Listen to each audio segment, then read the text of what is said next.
Special guests. Free Speech Nation, Sunday nights from 7 on GB News, the People's Channel, Britain's news channel.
It's 6 o'clock on Saturday, the 6th of May. Today, a day of destiny. After 74 years in waiting, today Charles will be crowned king in a centuries-old ceremony watched by billions across the world. And here at Westminster Abbey, many thousands of people will be outside the Abbey, hoping to get a glimpse of the King and the Queen consort as they arrive here with the many heads of state and other VIPs.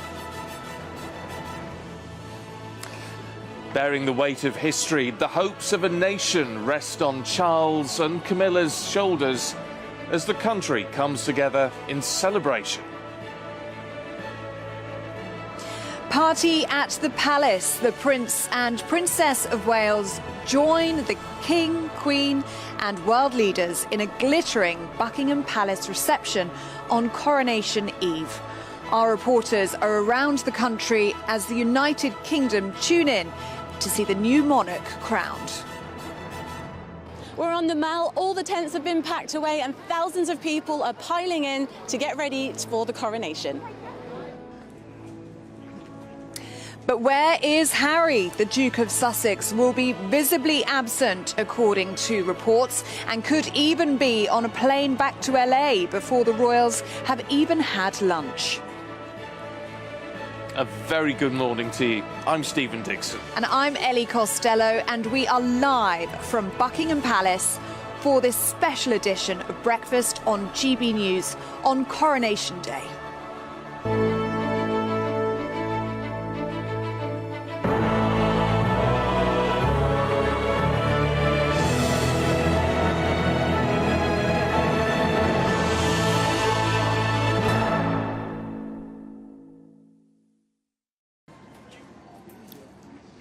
Well, coronations are full of traditions dating back to 1066. I wonder if the crowds were cheering quite as loudly as they are already this morning back in 1066.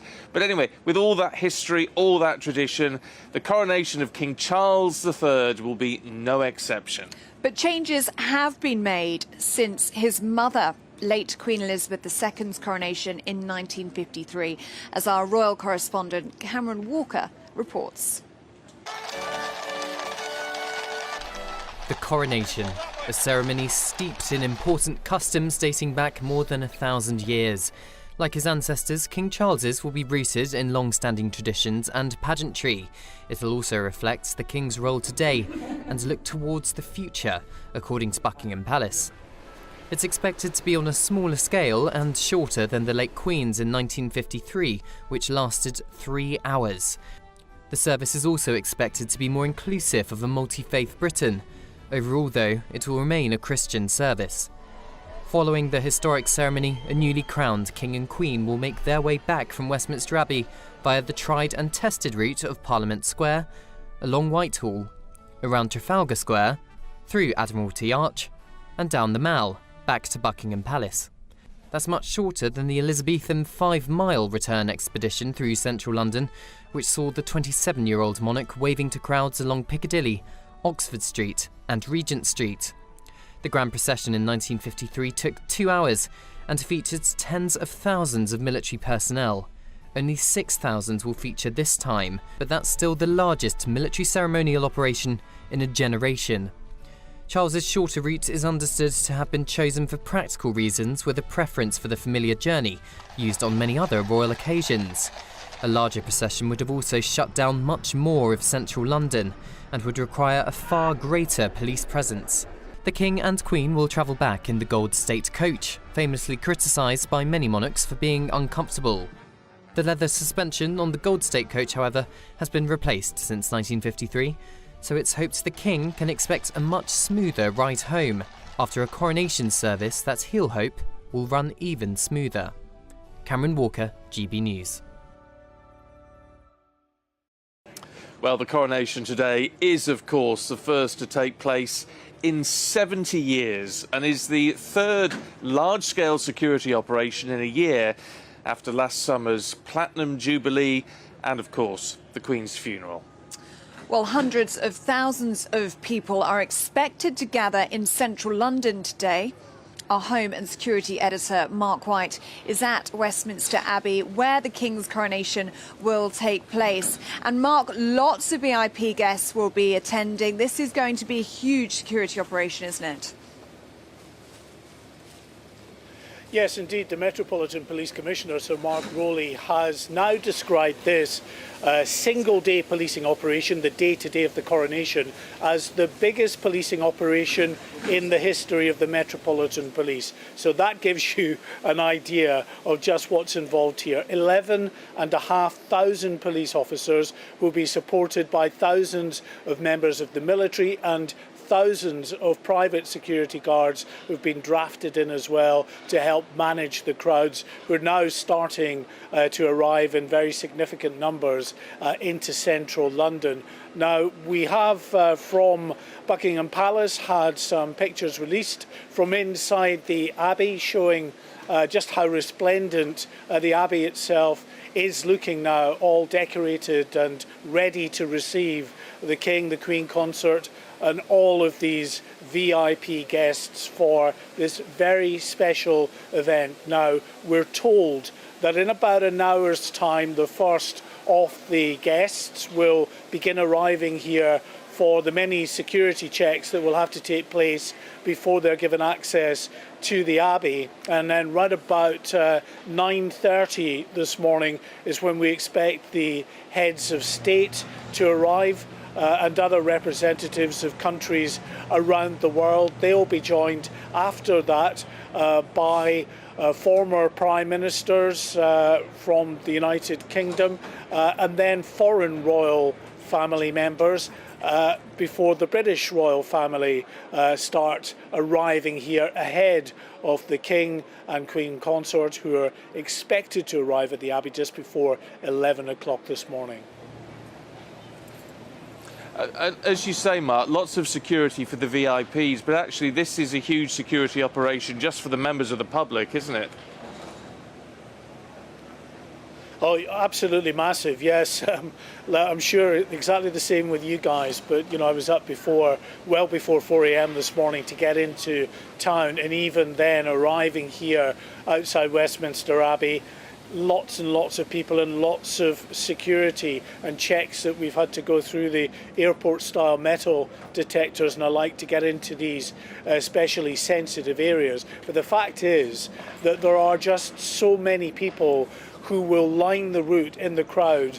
It is impossible to actually put those individuals through these scanner-type checks. They really just have to be observed by all of the police and the military and private security guards who will be lining the route. They'll get to know the people in their section of the crowd, make sure they're all okay, and look out, of course, for anything untoward. And really, that could be any manner of potential issues, everything from international terrorism to those political activists or lone individuals that want to make some kind of perverse statement during this coronation. So a big old headache for the security planners, and they will be very, very happy when this coronation weekend has finally ended, if it's ended without incident of note. Yeah, let's hope so. And amid all the work as well, Mark, and all the proper journalism that you're doing, Mark, enjoy the day. Yes. As well, because we intend to, don't we? Yes, we certainly will. Thank you, Mark. Thank you. And security is so tight around here, as you would expect. We got a taxi down, didn't we, from the office to Buckingham Palace, and there is security from about Oxford Street all the way down to Green Park. It's covered in security. But you know what? I think it gives you some reassurance, doesn't it? And what is nicer from where we are, we're quite close to them. We're very close to with the the first tent. And you could, the crowd, if we pop out just here and look down, the crowds are unbelievable already, and as announcements are being made, you just keep hearing cheers and the crowd all getting excited, which is lovely. You really get a sense of the atmosphere. We get a sense that there were hundreds of people camping overnight, and then this morning we were here just after 5 a.m. and they were already singing the national anthem. I mean, lots of people in that crowd making friends from all over the world. They're so excited for what they're going to see in just a few hours' time. It's going to be wonderful. You're definitely getting a sense of excitement building here. Brilliant to be here, isn't it? It is. And actually, here's a fact for you, because I've dug out some coronation facts. And this is a little bit of history in and of itself, because since 1601, there's only been one coronation in the month of May. Until now. Yes, history making. It's going to be brilliant. But do send in all of your pictures. How are you preparing for the coronation a little bit later on today? Are you dressing up? Are the pets dressing up? We'd like to see dogs in Union Jack flags, please. Are you making a quiche? Are you making coronation chicken? Do let us know. We'd want to celebrate all together and share lots of your pictures from all over the United Kingdom, wherever you may be. gbnews@gbnews.uk. It's 10 minutes past 6. Let's see what else is making the headlines for you this morning. And Labour says the local election results are a clear rejection of Rishi Sunak as Conservative losses neared their worst-case scenario of 1,000.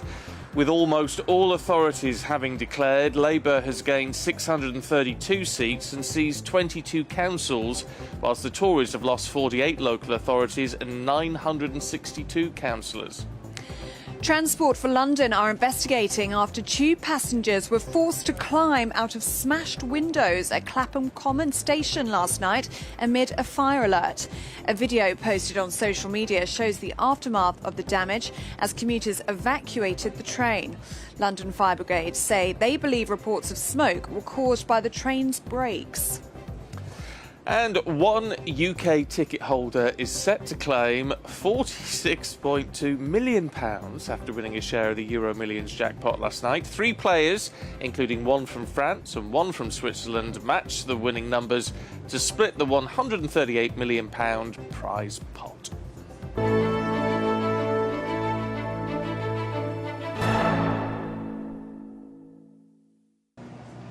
What I can't get my head round with that is, would you, if you think it's 138 million quid, and you think, I've got the numbers, I've won, are you then disappointed that you're only getting 40-odd million pounds?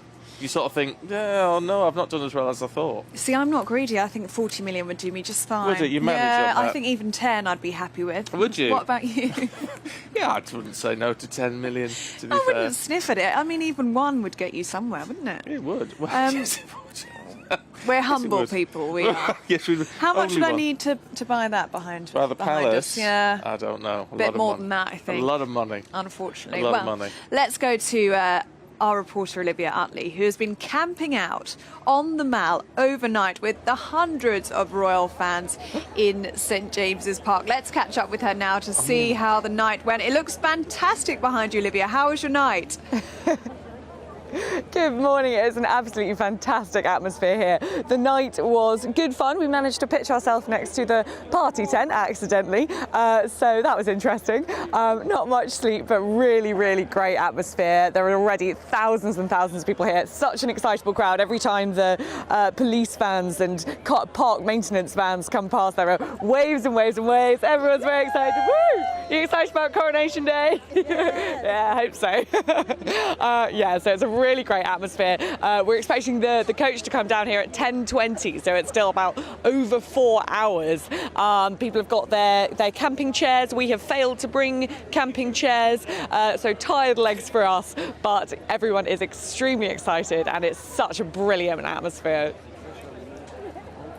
Can I just say, Olivia, you look fantastic. Yes. Considering what you looked like just a few hours ago. We've got a picture off that you posted on Twitter. Let's have a look at what you were like this. I mean, to be fair, you've sorted yourself out since then. What was it? Just the rain overnight? That was yesterday. I was doing a recce of St James's Park. I was thinking, oh yeah, it's going to be really exciting. Did a little tweet saying, really looking forward to camping out tonight.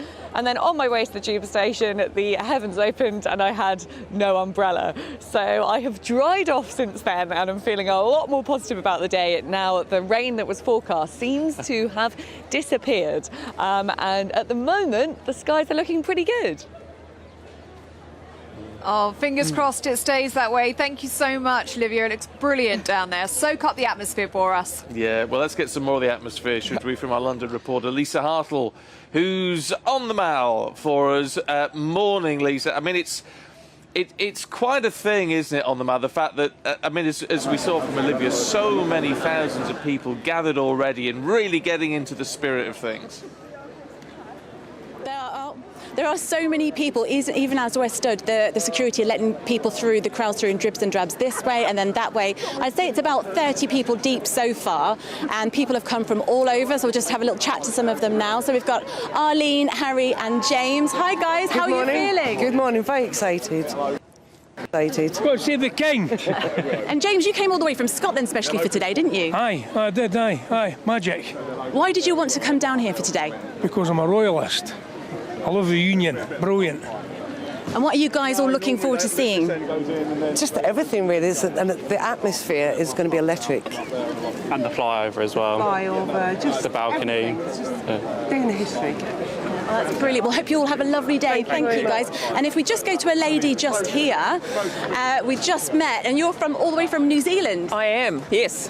And yes. That's such a long way to come. Well, I was going to be in London anyway on my way to Athens to a meeting, so just fortuitous, and here we are representing New Zealand.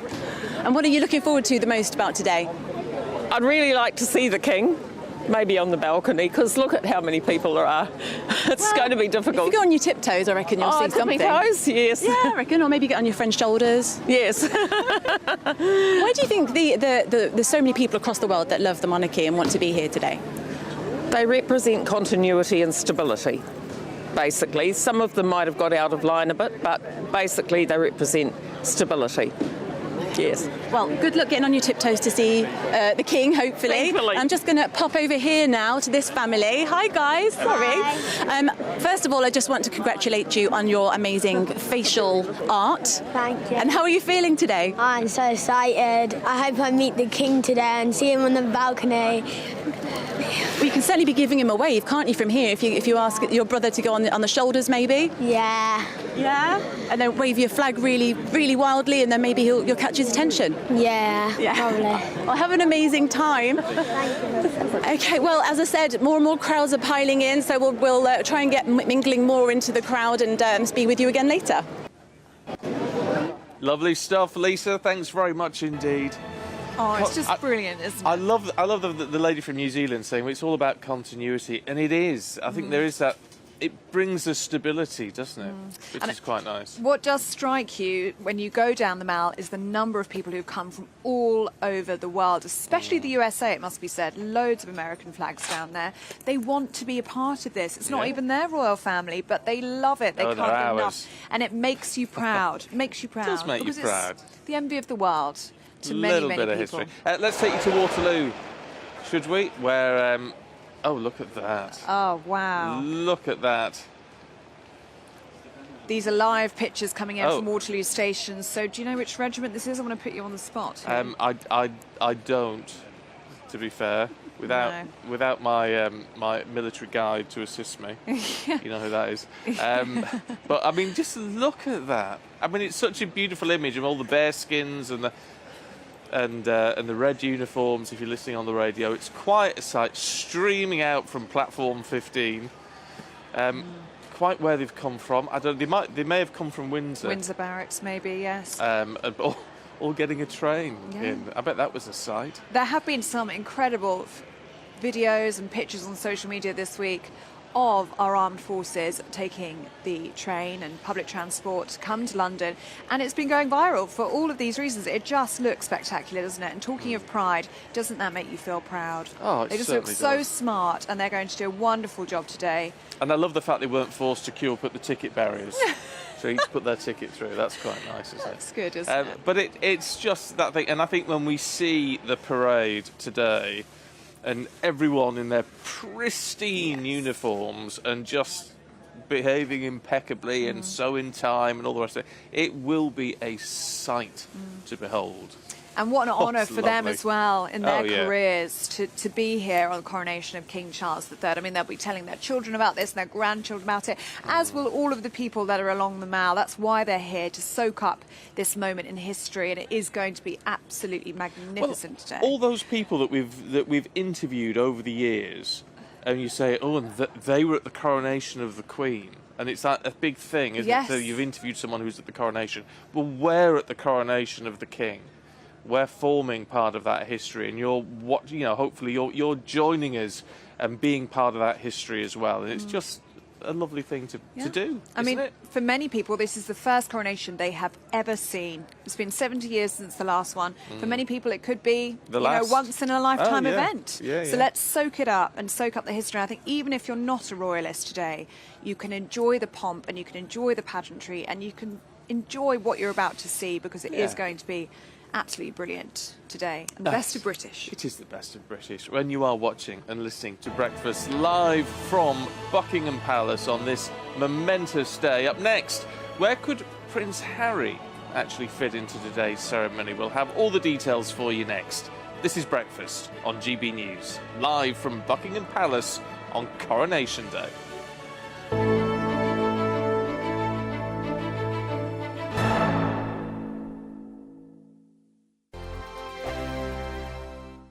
Monday to Thursday nights on GB News. At 6, it's Dubes & Co. 7 o'clock, Farage. At 8, join Jacob Rees-Mogg. And at 9, Dan Wootton Tonight, followed by Headliners. On TV, radio and online. This is GB News. It's all about family, being in people's living rooms, all the interaction and getting to know who our viewers and listeners are. When I was young, my dad used to say, "Nana, stop arguing." I wanted an outlet that would enable me to give my opinion.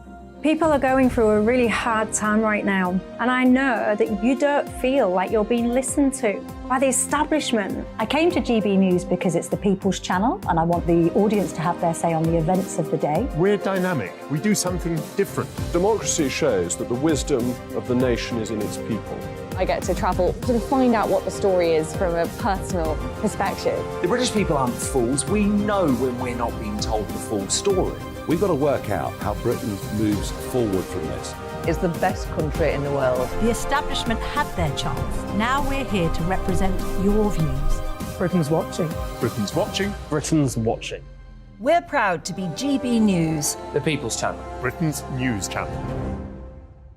Join me, Patrick Christie's, Monday to Friday, 3 till 6. We tackle the day's news agenda like you've never seen before. It's high tempo, high octane, the most controversial topics, and the best guests. You will not be able to take your eyes and ears off it. I'm not afraid to ask the questions that you really want answered. 3 till 6 p.m, Monday to Friday on GB News, the People's Channel, Britain's news channel. I'm Andrew Doyle. Join me at 7 o'clock every Sunday night for Free Speech Nation, the show where I tackle the week's biggest stories in politics and current affairs with the help of my 2 comedian panellists and a variety of special guests. Free Speech Nation, Sunday nights from 7 on GB News, the People's Channel, Britain's news channel.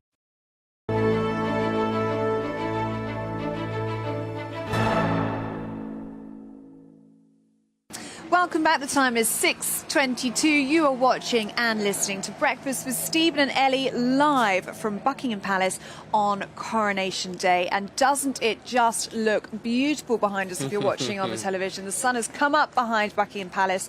Beautiful pink skies just about an hour ago. Is it going to hold? Is it going to hold? And no is the short answer. Oh, but, fingers crossed. I tell you what, I know we've been sort of saying it all week, but now the day is here, it really does feel special. Yes. Somehow. Just feels that little bit special. Here's some live pictures of the palace from a slightly different angle. What's going on in there, do we think, right now? Well, I don't was know. asking you whether they would be up yet, because it does seem early. I think so. But then if they have to leave by 10, maybe you would be up by now. You'd probably be up with the nerves and the butterflies, Yeah. wouldn't you? Do you think that King Charles has butterflies in his tummy this morning? Yes, because I think how could you not? Because as much as people can say, well, you know, he's been preparing for it all his life, yeah, but this is the point. This is the day. This is the day, and it's got to go well, and it's got to be right, and he wants... Also, he's very keen for everyone to feel included, all of us to feel part of this, which I think is a really nice sentiment, actually. Which is one of the reasons that we saw him do that walkabout. We know that he loves to do walkabouts and meet members of the public, but yesterday he got out of his car and went along the Mall, met and shook hands with lots and lots of people who've come from all over the world to watch this momentous event in history. And apparently he was very good with eye contact and had a very firm handshake. That's what I've been hearing. And the Prince and Princess of Wales joined him as well. You know, I did... So wonderful scenes. When I went to bed last night, I did imagine whether he would actually come and say hello to members of His Majesty's press. And, That would be good. just wander up here when we were on. Can you imagine? It's not going to happen. The Queen would do that, wouldn't she? Queen Elizabeth II would make an inspection. Would she? Yeah, Of of us? the press, apparently, yes. That's what that'd one be of our nice. royal commentators was saying this week, but it hasn't happened yet. But there's still time.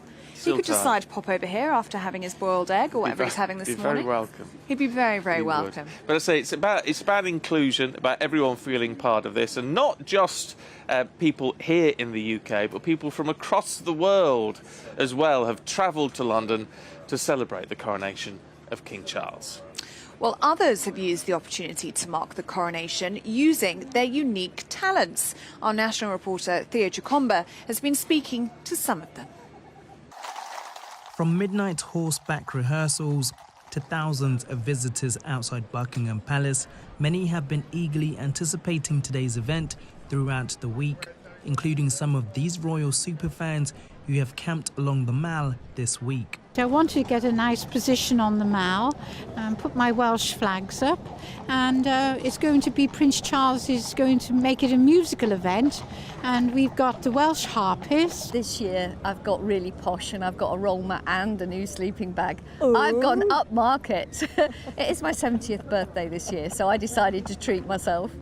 So I come because I like the build-up of the atmosphere and everyone looks out for each other and it's just part of the occasion. But yeah, I've come here so that I get a good spot. I want to try and get a view of the balcony when the King steps out. Among the visitors are some who've travelled from across the globe. I've always admired him, and the amount of people here is incredible. And this is 4 or 5 days out before the coronation. This is an exciting time. You know, I never had a chance, the Commonwealth. I just saw all these people and they're for the King. And I even saw a U.S. flag there in a tent. And I'm like, all right, U.S. So we're very patriotic. This is my third time in London, and it will be the longest.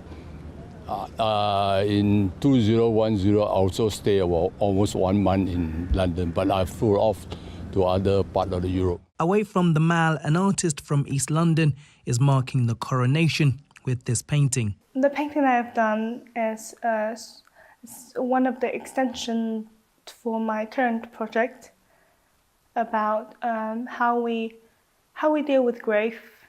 The one that I painted for the King into something more like a boat. Her love for the royal family comes from their work, which supports campaigns close to her heart. I want to celebrate the King because he talks about environmental crisis and he banned foie gras from all the royal family supplies. And I support that like 100% because we need that at the moment. Meanwhile, the Royal Mail unveiled this decorated postbox in Westminster. It's one of 4 across the UK to mark the coronation, ahead of what's going to be a momentous day in British history. Theo Giacomba, GB News. I think we should have sort of decorated every postbox. So loads of people have done those toppers, haven't you? You've knitted the toppers, which look brilliant. I love those. And I love seeing people decorate their windows and hang out the Union Jacks and all of those sorts of photos. Send them in to us. We've been decorating the house. We've been decorating yourself. People have been wearing face paint and wearing flags and Union Jack T-shirts. You've got face like paint on this morning. I do, plenty. Inches deep here. But I'm talking about Union Jacks. Oh, sorry. Yeah, patriotic face paint and things like that. Send in your pictures, gbviews@gbnews.uk. Lots of you getting in touch this morning. Yeah, talking of Jacks. Jack from Blackpool's been in touch. Hi, I was in Blackpool on Sunday and Monday. So met some lovely people in Blackpool. I love Blackpool. I love seeing the tower. It's always the thing when you get close enough to see the tower and it's like, hey, there it is. Oh, that's nice. It's lovely. Jack says, morning, Stephen and Ellie. I'm meeting up with some other veterans today in our club. We'll all be raising many glasses to our fantastic King and Queen. I will celebrate until the sun rises tomorrow, but it's still a little sad as I still miss the Queen. Oh, do you know what, Jack? I feel that because I feel the same way. It's a wonderful celebration. It's brilliant to see London looking this way, but it does make you miss Her late Majesty, doesn't it? It does, but isn't there a sense this is always the plan, and this is what she would want us to be welcoming the King this way. So, it's worth bearing in mind. We have some international viewers as well, so good morning to you wherever you're watching in the world, and happy Coronation Day. Hope you enjoy the celebrations wherever you are. Sue and Gary say we are watching you on the app from our riverboat in the Netherlands this morning. We are looking forward to the GB News coverage of the coronation today, and Ed is in Virginia and says finally the big day is here. It does feel like that, doesn't it? It does. Watching GB News straight through for all of the events. I missed the Queen's coronation, and as I was born 5 months too late, but I was living in England during her silver jubilee. I'll be enjoying my G&Ts and snacks whilst watching you today. Have a great and dry day. Cheers. Hope it's dry. Yours isn't going to be dry if you're hitting the G&Ts already, is it? I remember the silver jubilee. Is that the one where it rained?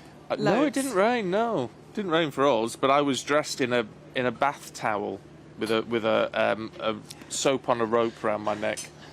Why? Because it was like a competition. I was only tiny. I was only about 3 or 4.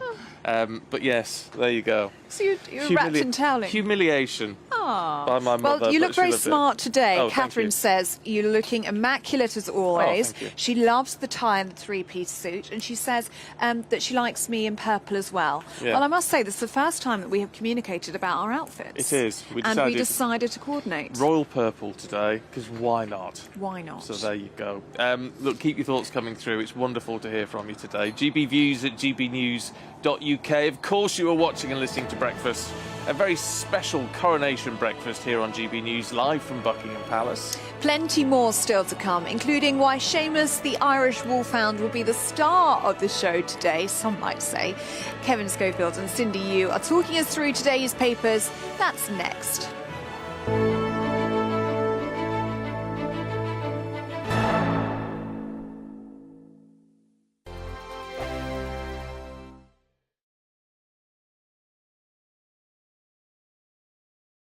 I joined GB News because I was sick and tired of not hearing my views being represented, not just mine, but so many people that I knew and spoke to. I just couldn't get my voice out there. I couldn't say anything. I couldn't do anything. Whatever the narrative was, I kind of had to follow it. GB News is there to provide a voice for those who have been ignored by the establishment media. We think different things. We've got a different style. GB News is here to be optimistic and positive about the future. It's real kind of dynamic and flowing, with the audience very much at the heart of it, like a big family.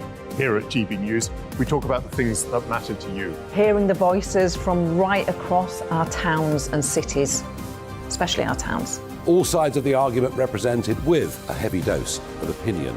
We're on a mission here to make a difference. And the GB News family really is here for you, and whatever time of day you can watch or listen. Britain's watching. Britain's watching. We're proud to be GB News, The People's Channel. Britain's news channel. The Dubes and Co, we tackle the issues of the day with real robust debate, both sides of the fence, battling it out with me in the middle with my forthright opinions and views. And often really interesting things happen because you start with a position and then by the end of the debate you find actually, I might not have thought about that one. What we need in this country is 2 new political parties. You should maybe think about doing a 2024 calendar. I'm Michelle Dewberry and I'm keeping you company right through until 7 o'clock this evening. GB News, The People's Channel, Britain's watching. Westminster is going around in ever-decreasing circles, followed by the media. Britain is broken. How on earth did we get into this mess? But more importantly, how do we get out of it? Join me at 7 p.m, Mondays to Thursdays on Farage. Here on GB News, we will have open, rational debate. We've got to work out how Britain moves forward from this. Join us here on GB News, the People's Channel. Britain is watching.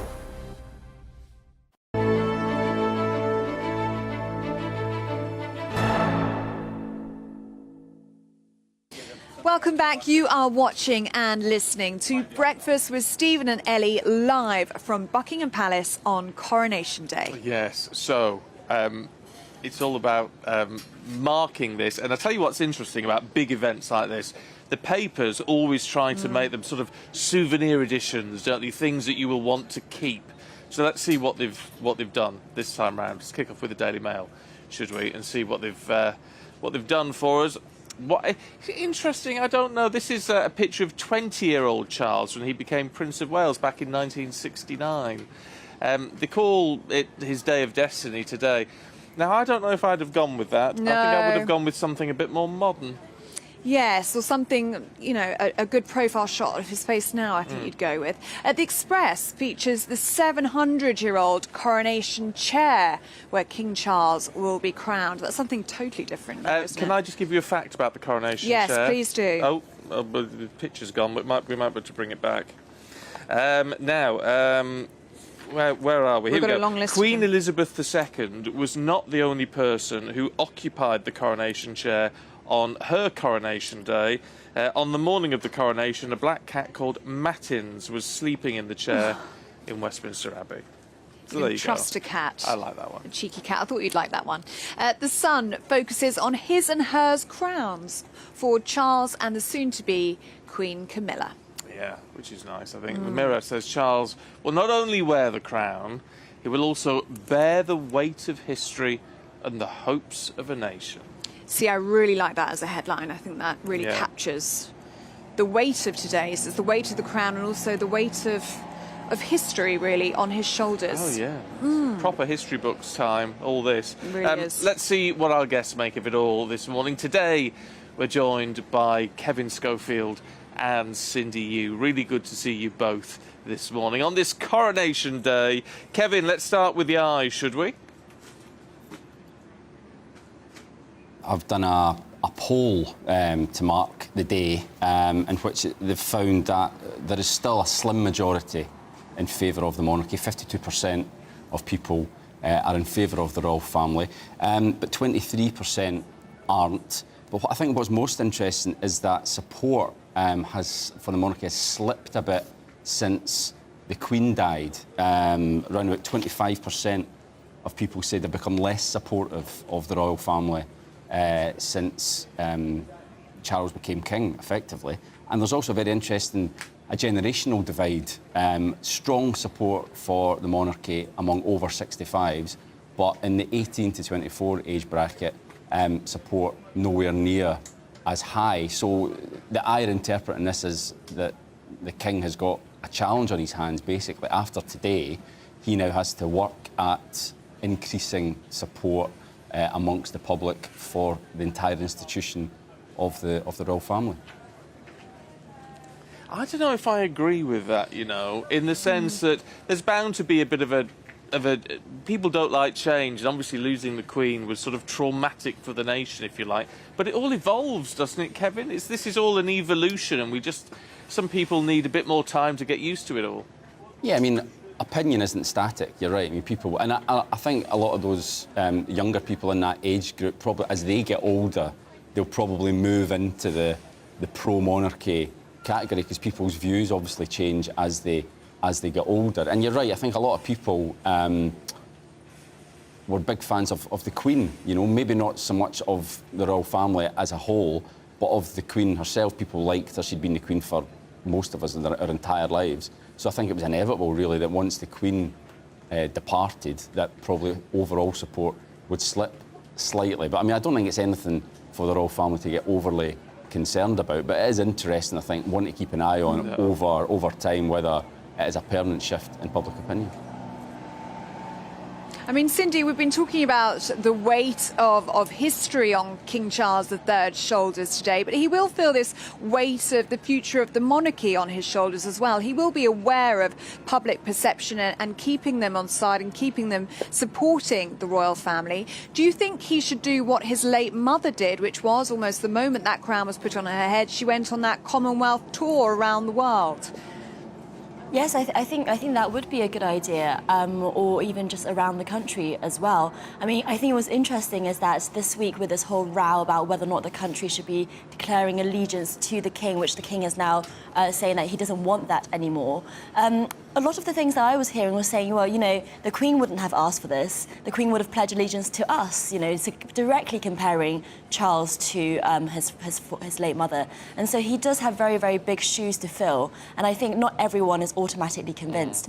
On the Spectator's YouTube channel, Spectator TV this week, we interviewed some anti-monarchist protesters who are going to be there close to you today protesting. And they were saying that actually for them, a lot of people have come to them in support after the Queen died, because for them, you know, the Queen was the monarchy, and now that there's someone else, they don't see what the point of it is anymore. So that's the drop in support that Kevin is talking about.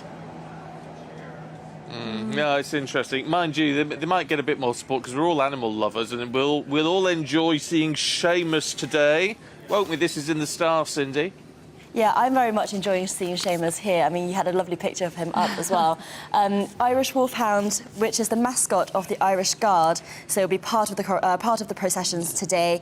And I have to say, you know, at the Spectator, our office is back onto very close to Buckingham Palace, so sometimes we see the Irish Guard practicing on Birdcage Walk, and we often have seen Seamus in the past as well, and he's a lovely dog.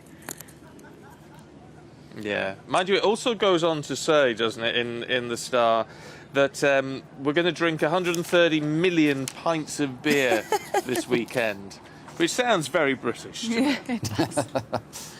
Any excuse. Which I quite like. Any excuse, why not? Well, the hospitality sector will be really grateful for that after a really tough few months.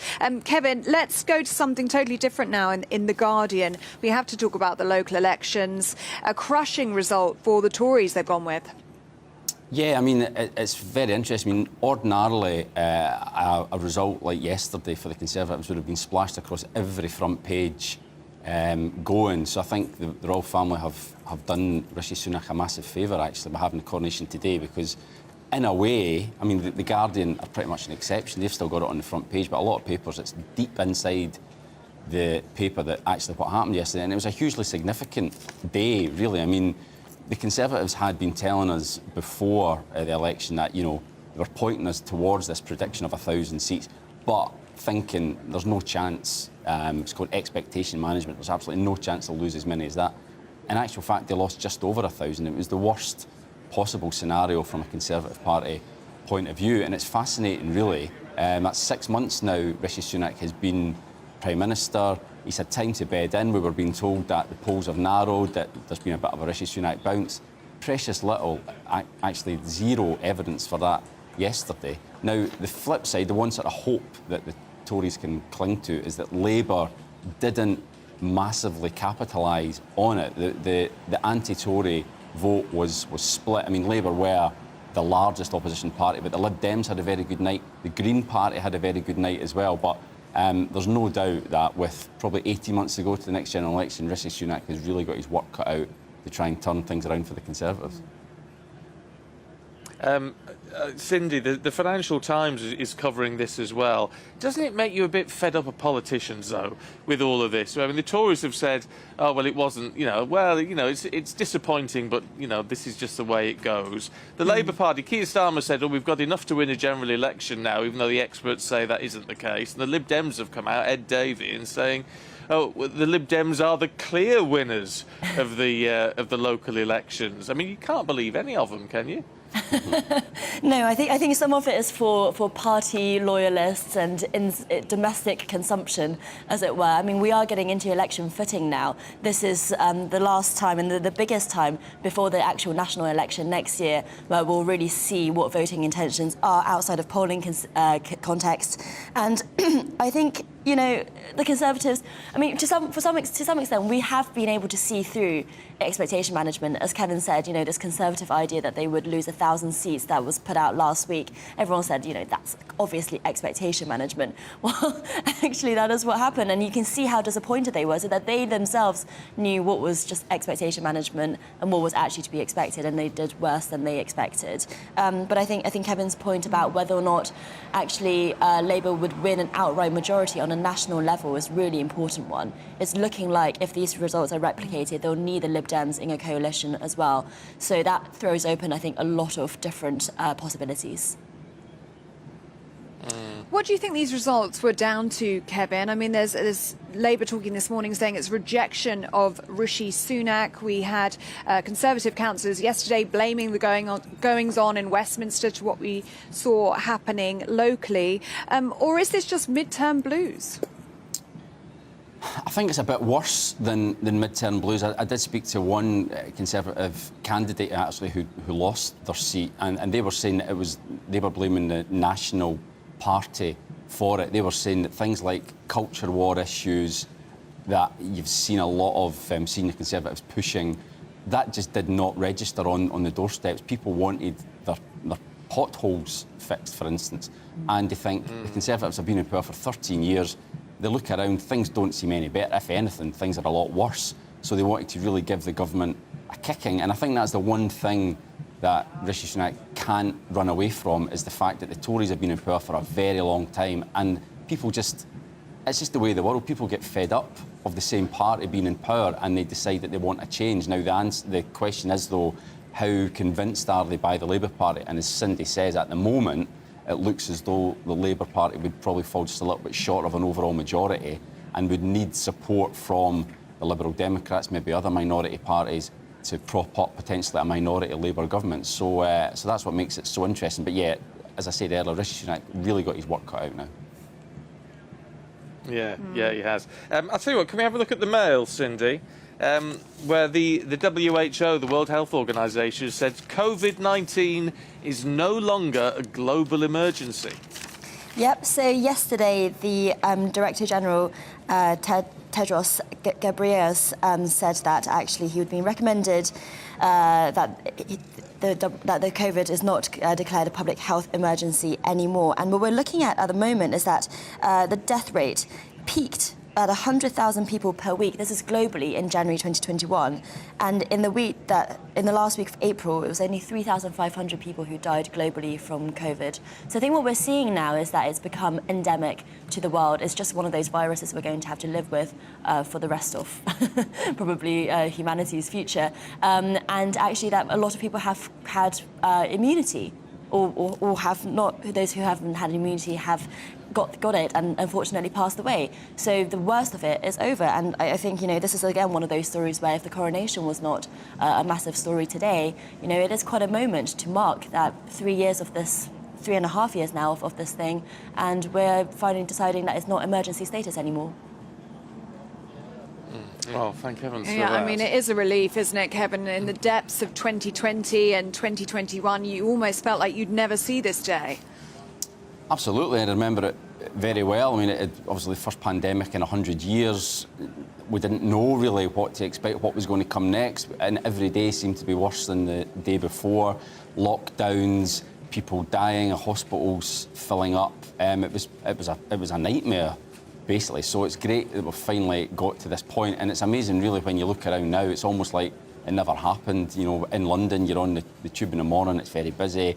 Again, no one wears a mask, and you just think back, you compare that to 2 or 3 years ago, and it's just unrecognisable, and hopefully we don't ever have to go back to those horrible days. No, let's hope not. Queuing to get in the supermarket and all that sort of thing. You forget. It's easily forgotten just how grim it was. Kevin, let's have a look at the Telegraph, should we? And the Wagner Group. Anything surrounding the Wagner Group is very interesting, isn't it? Because it's a sort of Russian mercenary group, but it's been described by some people as Putin's private army. Yeah, exactly. So they've been used to supplement the regular Russian military forces right since the beginning of the invasion, and have been very effective. They're a particularly brutal organisation. However, there has been discord now for quite some time between the leader of the Wagner Group, Yevgeny Prigozhin, who has said that, you know, that they don't have enough ammunition, and that they are threatening now to pull out of Bakhmut. Now, that is a key town that's been fought over for quite some months now, and, you know, if the Wagner Group were to pull out, then that would obviously put huge pressure on the regular Russian forces. However, one health warning is that there's a suggestion that this might actually be a psyops or tactic, as it's known as. This may be a trick to try and convince the Ukrainians that that the Russians are pulling out, or that the Wagner Group is pulling out, to try and suck them in and then attack them. So it's been taken with a little bit of caution, but I think, you know, it's a significant, if indeed they make good on this promise to pull out of Bakhmut unless they get more ammunition, then I think that could be a significant moment in the war, and it could tip things back in favour of the Ukrainians. Well, yeah, fingers crossed on that one, but as you say, it's a difficult one to judge. Look, just before we let you go for this hour, what are you two planning for the Coronation Day? Are you staying at home? Are you going to watch it on the TV? What's the plan, Cindy? Well, as soon as you guys let me go here, I'm going to go home and have a nap and try to get as much sleep in as possible before the coronation starts, then I'll watch on TV. I was just explaining there, actually, my daughter's friend is having a birthday party, and I have to take her and her 3 friends on a 45-minute drive to Slough while it's all happening. So I won't be able to watch it because I'm being the dad taxi to take, as I say, my daughter and her pals to a birthday party. So it's not been very well organised. Well, you're very good. The good news is, Kevin, on the GB News app or on the YouTube, our YouTube channel, you can rewind it. Yeah. And watch it all then. So there's no excuse for missing out. We'll catch up with you both a little bit later on. Or he can listen to it on the radio, can't he? He could while he's GBNews driving. on the radio whilst he's driving. Listen to it live. Exactly. You've got no excuse. You can take us with you absolutely everywhere today. So do let us know if you're watching us today and where you're watching or listening to us from. GBNews at gbnews@gbnews.uk. Now the time is 6:50. Let's take a look at some of today's top stories. And a historic day of pomp and pageantry ahead, of course, as Charles will be officially crowned king. Heads of state, kings and queens from across the globe, and celebrities coming together in Westminster Abbey to celebrate what is a momentous day in British history. Following the ceremony, Camilla will be officially known as Queen Camilla. She'll be anointed and crowned alongside her husband, King Charles, in Westminster Abbey. Buckingham Palace tweeted last night, using the title for the first time on the monarchy's official account. And the Prince and Princess of Wales' children, George, Charlotte and Louis, will take part in the carriage procession after watching their grandfather being crowned. Prince George will also be one of the 4 pages of honour, the youngest future king to play an official role at a coronation.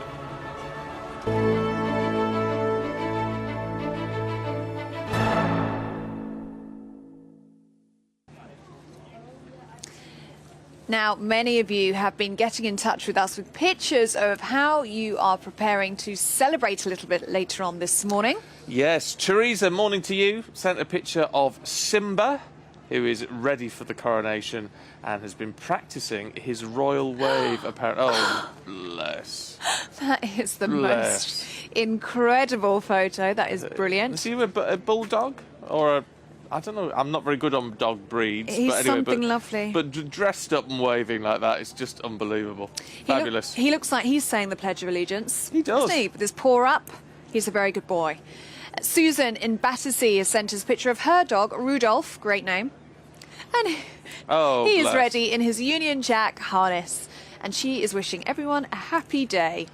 Oh, very nice, beautiful. very nice. I love the Union Jacks. And, of course, we get all around the world. Sarah's in Auckland in New Zealand. Morning to you, or afternoon or evening, whatever it is over there, celebrating with her mum. And they've made the late Queen Elizabeth's favourite scone recipe. Oh, I didn't know she had one. There you go. She says, we're looking forward to watching GB News through the New Zealand night. Oh, there you go. It's night time there. Scones, jam and cream. Now, that's a really good idea. I might knock up some scones a little bit later on. Really? A little bit of cream tea. That's a great idea. And it always goes cream and then jam. What about, oh, what no, about you? I go jam then cream. Oh, I knew we'd row about this. No, Yeah, you've got to jam go then cream. cream. You've got to think of it like butter. You have to put your butter on first, and that's no, your but cream. you want a bit of a jam, then your jam. lashings and lashings of cream on top.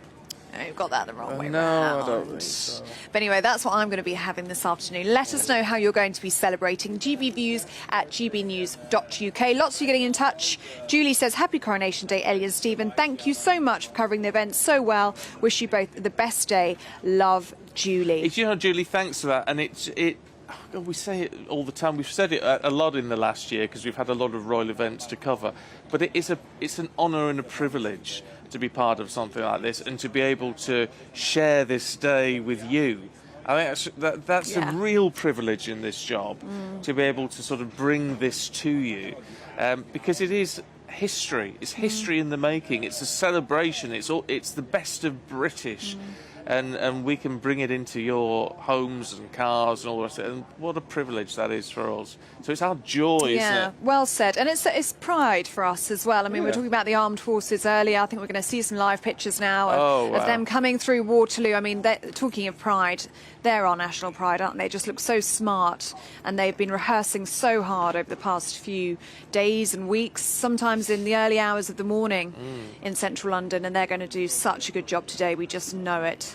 Just need honestly, could do with one of my military experts on how to find out. You could tell us who they are. So who they are, because I don't know. Look at all the different uniforms and things. I don't know. Are these all British, or are there some foreign? Because the white uniforms and things. Well, that could be. Well, they could be naval. from all over the Commonwealth, couldn't they? Could be all over the Commonwealth. I mean, it's a guessing game. If anyone knows, do let us know. GBViews at gbnews.uk. Ah, you see, and actually, look at those dark green uniforms there, just on the left-hand side of your screen.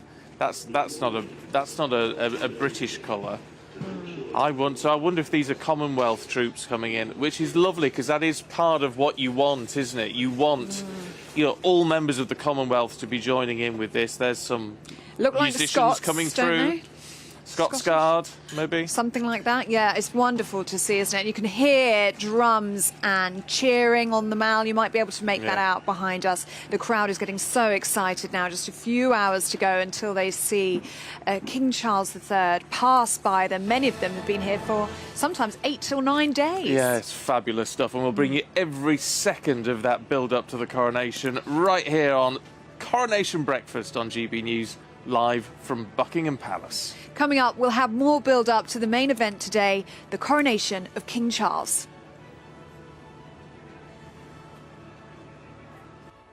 Good morning and welcome to your latest GB News weather update with me, Annie Shuttleworth, from the Met Office. Now, it's going to be a pretty cloudy and wet day out there for the coronation across the UK, but things look to improve a little bit as we head into Sunday for many areas. But through Saturday, we're going to see outbreaks of rain brought by this occluded front pushing up from the southwest throughout the day. So that's bringing us a wet start across much of Devon and Cornwall and southern counties of England to start this morning. And further north, it's drier, but we will soon see showers starting to break out quite widely. These could turn quite heavy, particularly across areas of Scotland. There could be some quite large puddles on the road out there. Into this afternoon, that rain will arrive into the Midlands. However, for many of us, we're going to see some pretty mild temperatures out there, feeling quite warm in any sunshine, particularly across the northwest, highs of around 18 or 19 degrees. Then through this evening, much of the heavier rain will start to fade away, but we'll still see quite a lot of low cloud and drizzle lingering across the Midlands and into southeastern areas of the UK. Some quite heavy showers could break up across the likes of Kent and Sussex by the early hours of Sunday, but it's going to be another mild start to Sunday high lows of 10 or 11 degrees. Now, as I said, Sunday is expected to be a drier and better day across the country, particularly for western areas where we'll see some quite warm sunshine breaking out. However, by the afternoon, we will see that rain lingering and will start to develop some quite heavy showers that could bring some thundery downpours into the afternoon. Highs around 18 or 19 degrees in any of that sunshine, though. The rain is set to return as we head into Monday with some pretty heavy showers breaking out. So there's a lot of rain around over the next few days, but looking ahead to next week, things are expected to settle down a little bit. I'll see you later.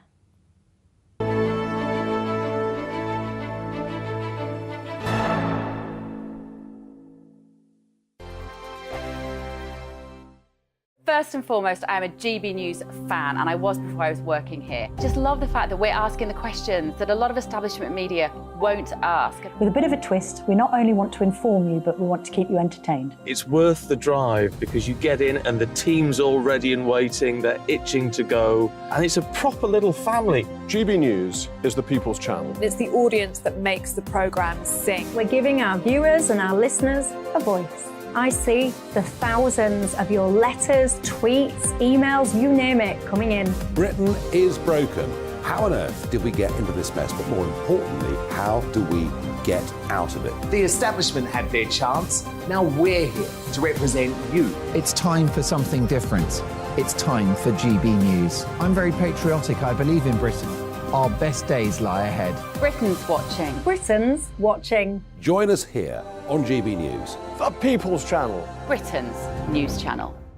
Monday to Thursday, 9 p.m. till 11 p.m. Join me, Dan Wootton. I'll bring you the sharpest takes and hottest debates. Do you not believe in prison? I don't believe in prison. I'm completely stunned. I guarantee you there'll be no spin, no bias, no censorship. I actually was personally quite offended by it. And no reason to go to bed. So I guess they've always been quite woke. That's Dan Wootton tonight on TV, radio and online. Monday to Thursday from 9 p.m. till 11 p.m. on GB News. The People's Channel, Britain's news channel. I'm Simon Evans. Join me on GB News for Headliners at 11 p.m. What's the scoop? I'll be joined by two of the country's top comedians. That's right. As we take a look at tomorrow's newspapers tonight. We're going to get into trouble. If it's a big story, we'll be covering it. Spill some tea on him. There we go. But we'll also have some fun. I wouldn't stick up a bank. My father didn't love me. So anyway. Headliners every night from 11 on GB News, the People's Channel, Britain's news channel.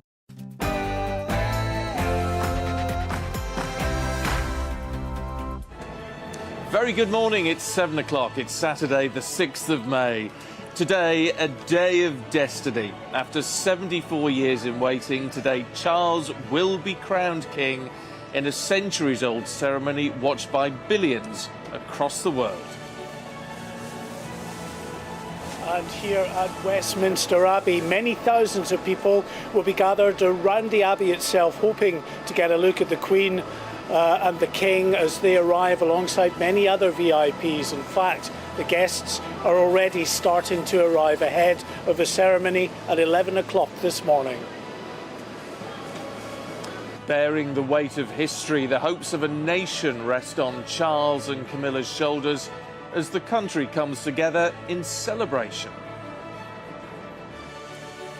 Party at the Palace. The Prince and Princess of Wales join the King, Queen and world leaders in a glittering Buckingham Palace reception on Coronation Eve. Our reporters are around the country as the United Kingdom tunes in to see the new monarch crowned.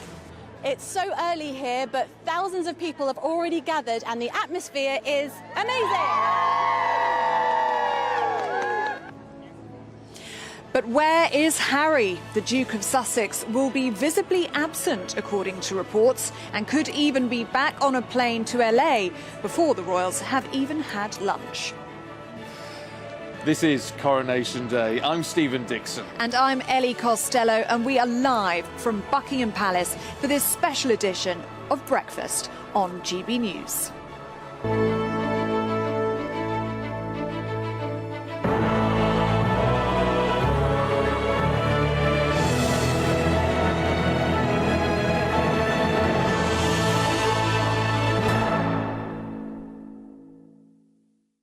Now, coronations are full of traditions dating back to 1066, and King Charles III's will be no exception. No, it's part of the beauty of it. isn't it? That you've got all these amazing traditions, but some changes have been made since Queen Elizabeth II's coronation back in 1953, as our royal correspondent Cameron Walker reports.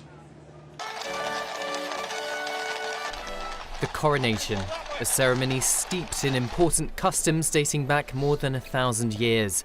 Like his ancestors, King Charles's will be rooted in long-standing traditions and pageantry. It will also reflect the King's role today and look towards the future, according to Buckingham Palace. It's expected to be on a smaller scale and shorter than the late Queen's in 1953, which lasted 3 hours. The service is also expected to be more inclusive of a multi-faith Britain. Overall, though, it will remain a Christian service. Following the historic ceremony, a newly crowned King and Queen will make their way back from Westminster Abbey via the tried and tested route of Parliament Square, along Whitehall, around Trafalgar Square, through Admiralty Arch, and down the Mall, back to Buckingham Palace. That's much shorter than the Elizabethan 5-mile return expedition through central London, which saw the 27-year-old monarch waving to crowds along Piccadilly, Oxford Street, and Regent Street. The Grand Procession in 1953 took 2 hours and featured tens of thousands of military personnel. Only 6,000 will feature this time, but that's still the largest military ceremonial operation in a generation. Charles's shorter route is understood to have been chosen for practical reasons, with a preference for the familiar journey, used on many other royal occasions. A larger procession would have also shut down much more of central London and would require a far greater police presence. The King and Queen will travel back in the Gold State coach, famously criticised by many monarchs for being uncomfortable. The leather suspension on the Gold State coach, however, has been replaced since 1953, so it's hoped the King can expect a much smoother ride home, after a coronation service that he'll hope will run even smoother. Cameron Walker, GB News. Well, our royal correspondent Cameron Walker is here with us Where now. else would he be? Yes. Good morning. Happy to be here. Brilliant. It's great. It's so good for you to be here with us. We're talking there about the changes that have been made to the coronation ceremony by King Charles. We now know about a last-minute change, the homage of the people. Yes, so if you remember, there was a bit of an issue with certain people when it was announced that instead of the homage of the peers, where traditionally hereditary peers would kneel down before the sovereign and pay homage to him physically, it was going to be replaced with something called homage of the people, which involves calling upon everybody in the United Kingdom and the other realms and territories where the king is head of state to pledge their allegiance to him, which did not go down very well with certain people. Jonathan Dimbleby, who, of course, the biography of the king when he was Prince of Wales, called it abhorrent and ill-advised by Lambeth Palace. It was the Lambeth Palace idea.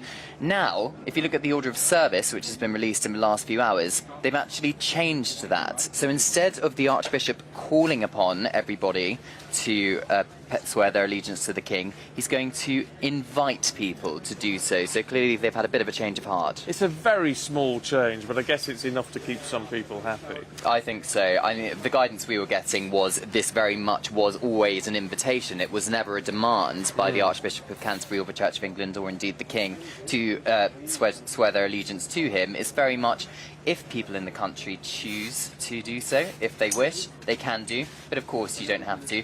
Very similar to the national anthem, God Save the King. Of course you don't have to sing that if you don't wish to. So it's the same sort of idea. Are we going to get a glimpse of the king before the procession at 10:20? Because although we're dutifully parked outside the palace, he's not here, is he? No, he's not. So the king and queen consort still live in Clarence House and use Buckingham Palace as an office, because of course Buckingham Palace is still being refurbished. It's still in the middle of a 10-year refurbishment programme. So it would not surprise me if at some point this morning we see the king and queen consort arrive at Buckingham Palace, but of course that's not been confirmed. And could we see another surprise walkabout? Is that a possibility? Oh, I don't know. I mean, yesterday was pretty last-minute surprise and thrilled the people on the Mall who had obviously camped out for days to get their prime position for the coronation procession and the King's procession today, and then got a surprise with the King and the Prince and Princess of Wales on the Mall. I think for today, I doubt it. I think there's a lot to prepare. Of course, it's a very different type of clothing, but we're expecting to see the King and those around him wearing. It's a very formal occasion, so I think there's a lot of preparation to do this morning. Yeah. Look, can I ask you a personal question? You can. As our royal correspondent, because obviously we've been looking forward to this now for quite a number of months. Does it feel like for you now that the day is here? Do you know, it's been a long year. It was less than a year ago, Stephen. We were sat just the other side of the road here at Australia Gates for the late Queen's Platinum Jubilee. And what has happened in the last year is I never would have guessed it.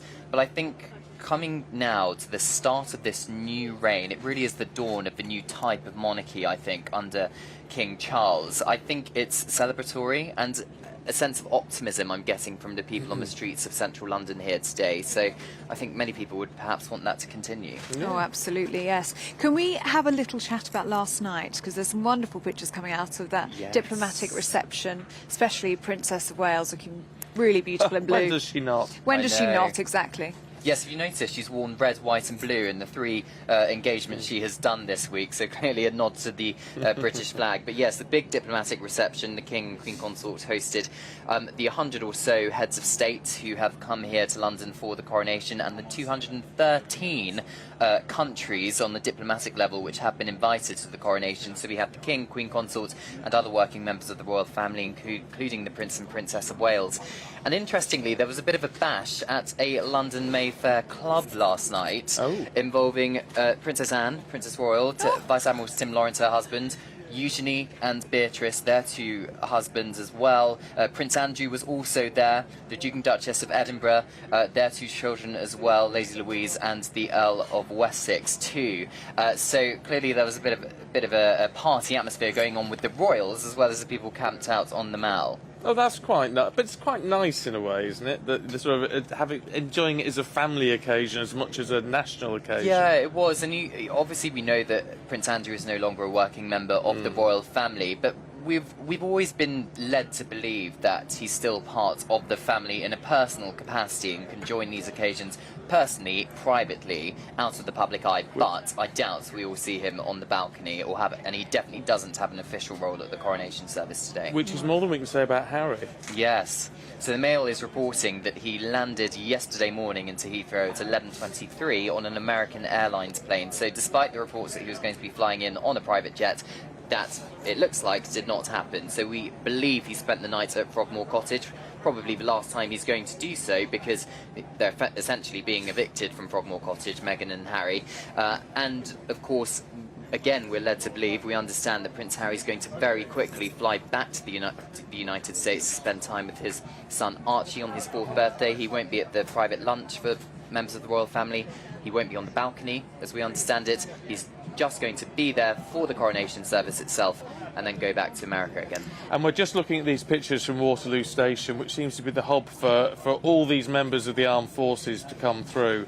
I mean, this is going to be the most tremendous sight today, isn't it? Absolutely. 7,000 troops are expected to be involved in the procession, or indeed lining the route from British Army, Royal Navy, Royal Air Force as well. We have seen the overnight rehearsals they've had to do this week, Stephen and Ellie. I mean, their body clocks must be all over the place, but clearly they are well accustomed to these sorts of ceremonial events and they'll be well prepared for today.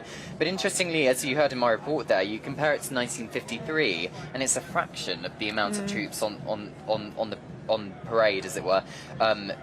That from 1953, 29,000, just over 29,000 took part in Queen Elizabeth II. Wow. So it's still a scaling back, but I still think it's going to be quite a show this afternoon. Absolutely, it's going to be magnificent. You might be able to make out the sound of drums and cymbals behind us. It does sound like some sort of marching band coming up behind us. Having a practice, I yes, sounds brilliant. Yeah. So we will bring that to you if anything happens behind us. It's going to look it'd be quite fantastic. Interesting to see when that happens. Mind you, whether we see those or not, it is going to be one heck of a day today. And it is, of course, a piece of history, the first time we've seen a coronation in 70 years.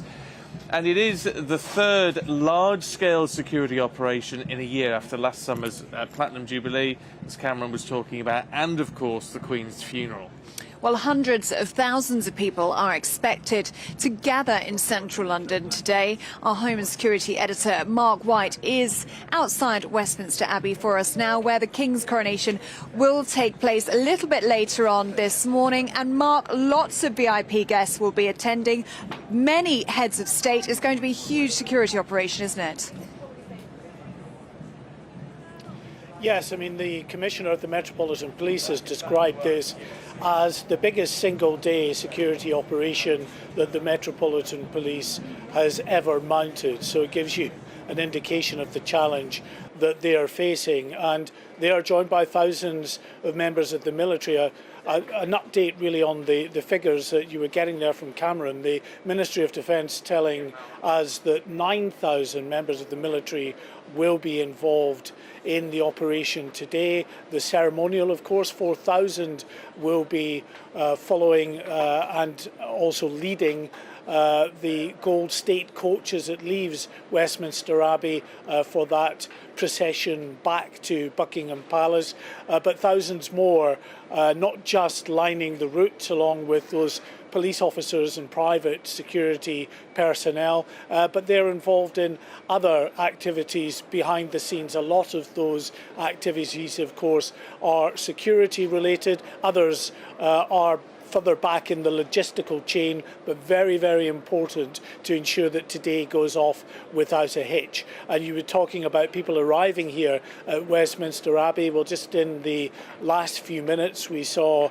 some senior members of the military looking resplendent in their ceremonial formal dress for the occasion, accompanied by their partners. Well, you would expect the military to be here, not just on time, but nice and early for what will be quite a wait, of course, until the actual ceremony begins at 11 o'clock, as we see many members of the military now gathering, making their way from Waterloo Station, but making their way from other locations as well, nearby barracks, Wellington Barracks and alike. They'll be congregating here at Buckingham Palace at various points along the route to look forward to the formal procession that takes place to the Abbey, of course, first of all, which will be, I'd hate to describe it as low-key because it certainly won't be. You will still have some 200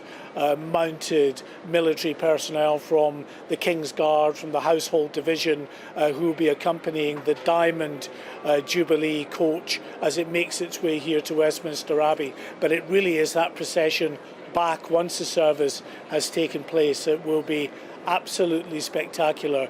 Not as large as it was for the Queen's coronation back in 1953, but very, very significant. The biggest procession, in fact, we're told, since Sir Winston Churchill's funeral back in 1965. Very much indeed. Thanks for bringing us up to date with all of that. So many of you getting in touch. It's wonderful to hear from you this morning. And a couple from... We've had a few Steves get in touch. And actually, you nail it. One Steve says, you both look fantastic and full of fun. Glad to watch you both.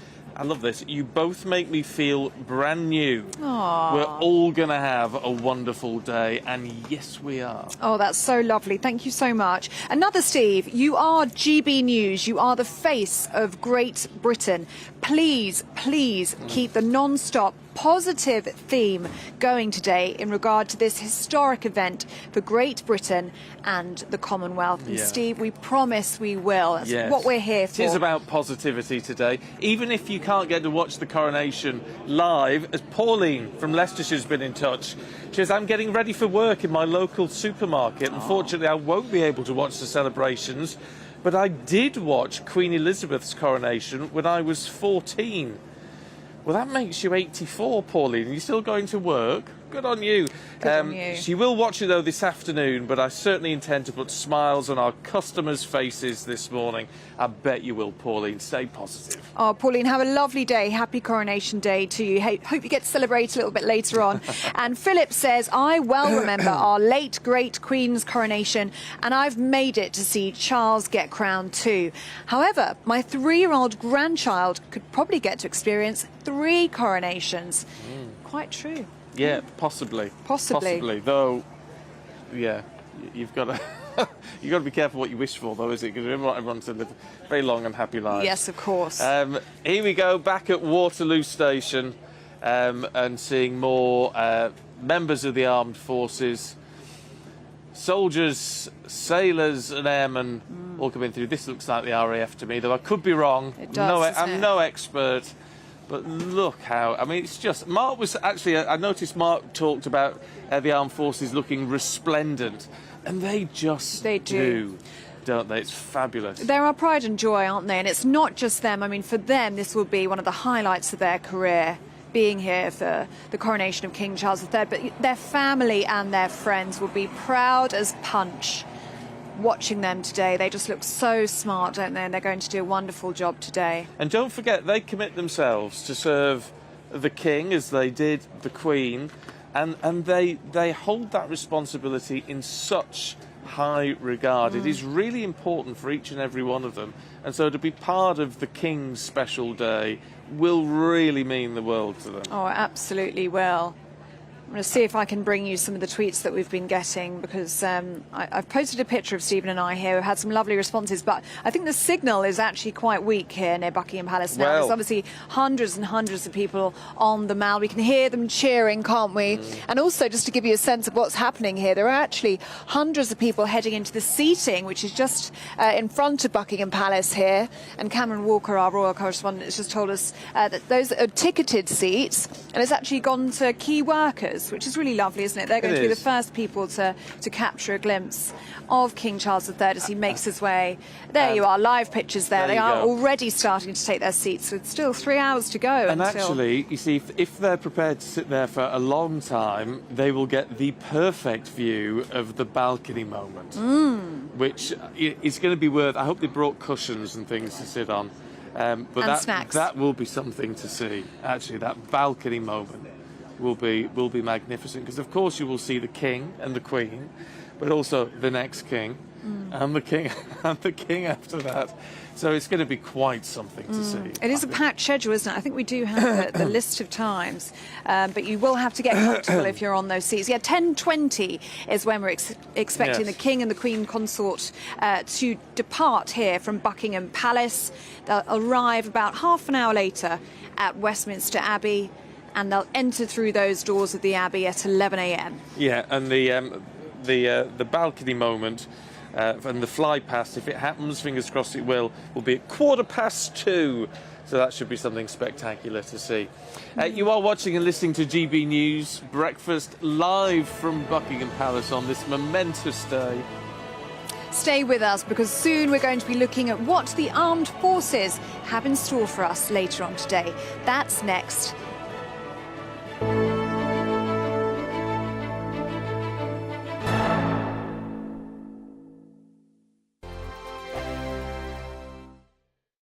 I joined GB News because I was sick and tired of not hearing my views being represented, not just mine, but so many people that I knew and spoke to. I just couldn't get my voice out there. I couldn't say anything. I couldn't do anything. Whatever the narrative was, I kind of had to follow it. GB News is there to provide a voice for those who have been ignored by the establishment media. We think different things, we've got a different style. GB News is here to be optimistic and positive about the future. It's real kind of dynamic and flowing, with the audience very much at the heart of it, like a big family. Here at GB News, we talk about the things that matter to you. Hearing the voices from right across our towns and cities, especially our towns. All sides of the argument represented, with a heavy dose of opinion.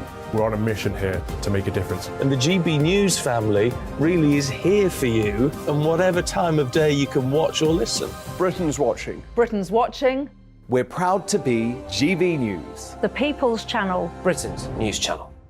Monday to Thursday, 9 p.m. till 11 p.m. Join me, Dan Wootton. I'll bring you the sharpest takes and hottest debates. Do you not believe in prison? I don't believe in prisons. I'm completely stunned. I guarantee you there'll be no spin, no bias, no censorship. I actually was personally quite offended by it. And no reason to go to bed. So I guess they've always been quite woke. That's Dan Wootton tonight on TV, radio and online. Monday to Thursday from 9 p.m. till 11 p.m. on GB News. The People's Channel, Britain's news channel. Start the day with GB News. We catch up on all the big stories you didn't hear the night before. And take a look at what the world's talking about this morning. That's right, Monday to Thursdays from 6 o'clock. It's Breakfast with Eamon and Isabel. Straight after breakfast, join us, Bev Turner and Andrew Pearce. We're going to take you through till noon. We'll be tackling the big topics of the day, including the things that the other channels just won't talk about. If it's happening here. Wake up to mornings on GB News, the People's Channel. Britain's news channel. New to GB News is the Saturday 5. Join us every Saturday from 8 p.m. as we debate the week's stories. Right, folks, that was a spicy one, wasn't it? With us four, plus a special guest. Sometimes she has to stick her foot in it. Sometimes she has to say things as they are. Sometimes I think we should keep the refugees and send the pensioners to Rwanda. Then we'd be in a much better state. Well, Benjamin, that is The Saturday 5. Saturday nights from 8. Only on GB News, the People's Channel. Britain's news channel. Join us every night on GB News at 11 p.m. for Headliners, which is 3 top comedians going through the next day's news stories, which is exactly what you need, because when the establishment has gone crazy, you need some craziness to make sense of it. So join us 11 p.m. every night on GB News, the People's Channel, Britain's news channel. Join me, Patrick Christie's, Monday to Friday, 3 till 6. We tackle the day's news agenda like you've never seen before. It's high tempo, high octane, the most controversial topics, and the best guests. You will not be able to take your eyes and ears off it. I'm not afraid to ask the questions that you really want answered. 3 till 6 p.m, Monday to Friday on GB News, the People's Channel, Britain's news channel. Every Sunday from 11. Join Michael Portillo. There will be topical discussion, looking at the week before and the week to come. So kick back and relax at 11 a.m. on Sundays on GB News with me, Michael Portillo. GB News, the People's Channel, Britain's news channel.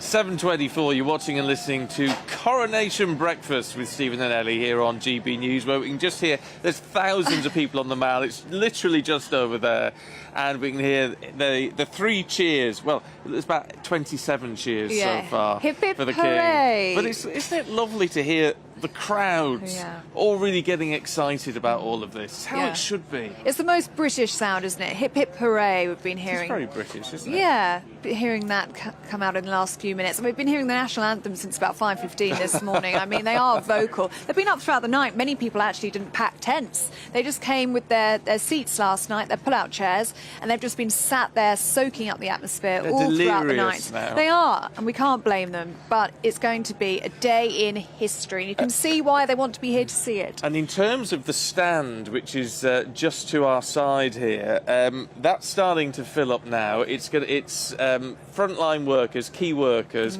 and some members of the military, apparently. It doesn't look quite big enough, but apparently it holds 3,800 people. It's a heck of a lot of people, but they have got the best seats in the house, if you like, facing the palace. They'll see the King when he comes out at 10:20 to make his way to Westminster Abbey. They'll see him on his return, and they'll see that balcony moment as well at 2:15 this afternoon. So they really are being treated almost like royalty. But doesn't that say something about King Charles III, that he has chosen army veterans and frontline workers, NHS workers, to have, as you say, the best seats in the house? They will be the first people to see King Charles and Queen Consort Camilla leave Buckingham Palace, and they'll be the last people to see them before they go in, before that balcony appearance. And that seems right, doesn't it? That seems fitting. It does, and talking of members of the armed forces, they're coming through in their thousands at Waterloo Station. These are live pictures now.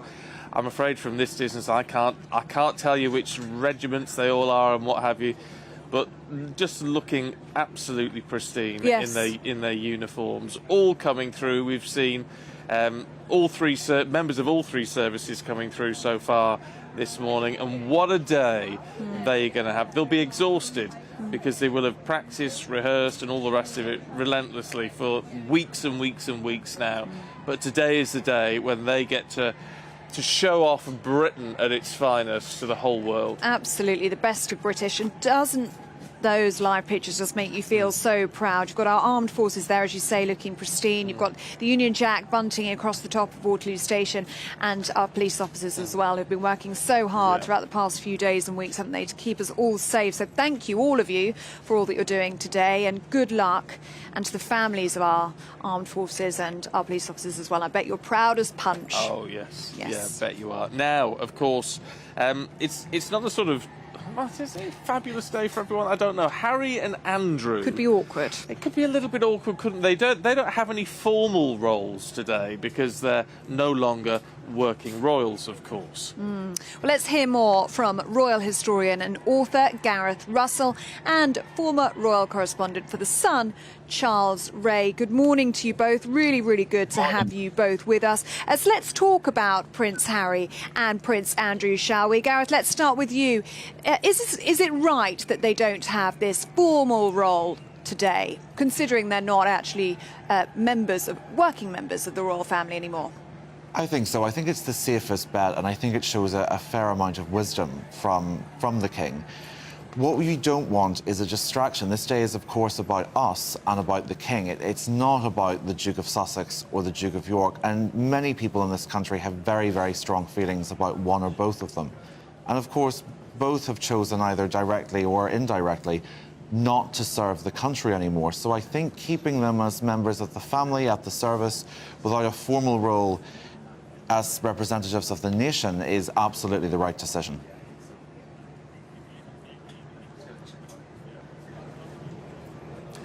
Yeah, look, we're just, Charles, going to come to you in a second because we're just looking at pictures of the balcony, preparations underway because, I mean, certainly from a picture perspective and what's going to be in all the papers, the balcony moment is what everyone looks out for, isn't it?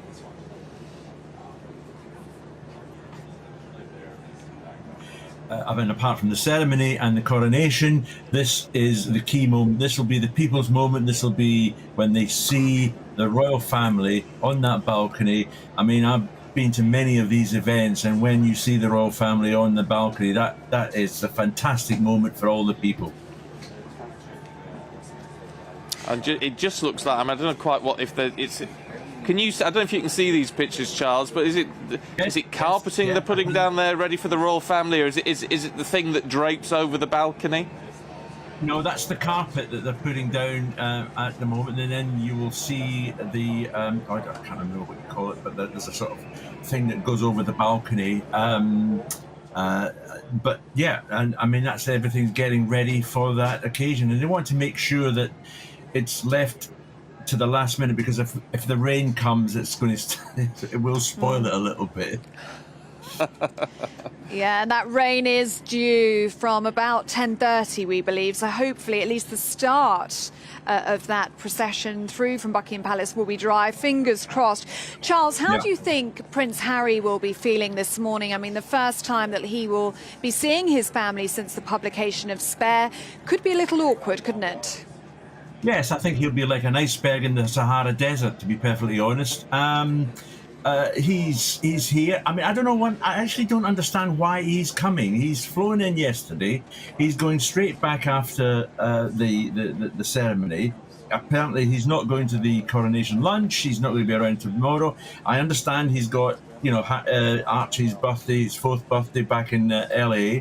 But they could have come over themselves and brought the kids to see their grandfather being crowned. That would have been a fantastic day. But, you know, do we need Harry? No, not really. I mean, he'll be there. I mean, he's going to be sitting with Beatrice and Eugenie and their husbands, which is in the 3rd row. I mean, which, you know, is the right place for him. Because he hasn't got a formal role. I mean, the speculation earlier on that he was going to be 10 or 20 rows back was ridiculous. But he'll be among the royal family. Whether or not many of them will want to talk to him at any stage is a different question. Yeah, it is. Look, Gareth, we're seeing more pictures from Waterloo Station of our our armed forces coming through, spit polished and looking absolutely resplendent. We can't overemphasise the importance of the military in a day like today, can we? No, you absolutely can. And as she said earlier, it's very moving to see it, isn't it? They all look absolutely fantastic.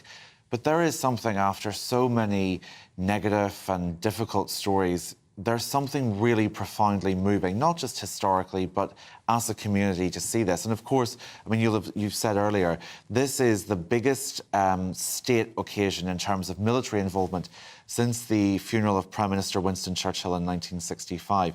And it is something absolutely extraordinary and moving to see. And also quite surreal, I think, to see them sort of coming through Waterloo Station at the same time. So it's wonderful, and it gives all the viewers and everyone participating, whether on TV or in person, it gives us a flavour of what to expect later, which I've been told is going to be absolutely phenomenal to see, and a real display of British pageantry. Yes, absolutely. I mean, we're seeing these live pictures of Waterloo Station now, and there's actually a crowd gathering around the armed forces personnel as they make their way through the station. You can talk about that British pride. They're certainly feeling that in Waterloo Station, watching the scene unfold before their eyes. I am fighting with the street. Yeah, it's the road cleaners, the road sweepers are going, but it's very loud here, so hopefully you can we're still fighting hear it. against But them. Again, it's vitally important, isn't it, for this seen across the world, Charles, that the Mall and everything around here is absolutely pristine. Absolutely, everything will be in order. I mean, you mentioned the military. I mean, you have to remember, these are not toy soldiers. These are actual active members of the military. They go out and fight, and here they are doing the other part of their role, which is ceremonial, and they'll do it to the best of their ability, and we will be seeing a fantastic spectacle that only the UK can do. OK, look, Gareth, Charles, really good to see you both this morning. I hope you have a wonderful day celebrating this in your own ways. Thank you very much indeed. Thank you. Really good to see you. Yeah. Oh, thankfully. Oh, those they're cleaners finally have gone. passed. It was very, very loud here. But you know what? Just part of me just thinks, well, isn't it nice? Even the roads have to be absolutely spotless. You're right, though. It has to look absolutely pristine, doesn't it? I mean, the tourists, they'll be making judgments on things like that and how clean the streets are. So very, very important. I found those lovely tweets. Oh, now. did you? Go on. We are struggling with signal down here on the Mall, of course, because there's thousands of people here already. It's like New Year's Eve, isn't it? When you can't send a text or anything, because all the same is happening here now. Exactly the same. John's been in touch on Twitter saying, as always, we are loving being here this morning with you two. Thank you for the giggles, the joy, and the anticipation of what will be a fabulous day. Yeah, Thank you, John. Honestly, day. we are so happy to be here with you and to share this moment with you. I mean, look at what we're seeing now, which is live pictures of the balcony in Buckingham Palace, and they're doing what you just said, Stephen, which is that lovely bit that's draped over the edges. They're just sorting that out now, that lovely red and gold. And they've also been putting out the carpet as well, that red carpet. Yes, I didn't know they had carpet down there when they came out, but I suppose it's fair enough. Yeah, but keeps them comfortable. Getting all that ready, and I tell you what, we've just had 3 police officers on horseback go past us, and again, actually, 2 of them covered in medals. Really? So they probably must have been, whether they're police medals, which you can get, or whether they're formerly of the armed forces, I don't know, but wearing their medals with pride. And I think that's a lovely thing to do. It really is, well. yeah. A hub of activity down here at Buckingham Palace. That's seating for key workers and army veterans behind us.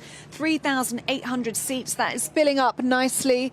Let's hope they've got snacks. Oh, I can see some people wearing fascinators, actually. They've dressed ready for the palace. No, quite right. Wayne's been in touch on Twitter saying, we've been watching you since 6 a.m. You both look fabulous today. Loving the matching Coronation Day purple look. Ah, yes. It was deliberate, you know. Yeah, we did. Was deliberate. First time ever we've had a conversation about outfits, but I wanted coordinated. to match Stephen's lovely tie. So and go. tell them about your pin as well. Oh, and yes, and this is Charles's cipher.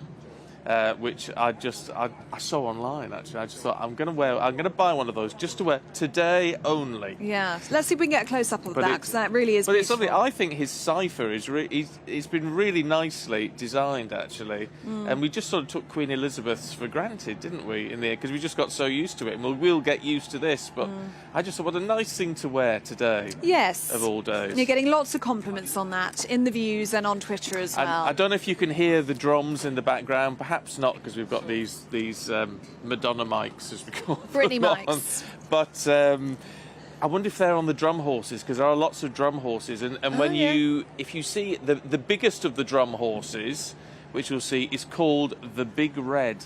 Oh. And I discovered this last night. And that was the Queen's drum horse, now the King's main drum horse.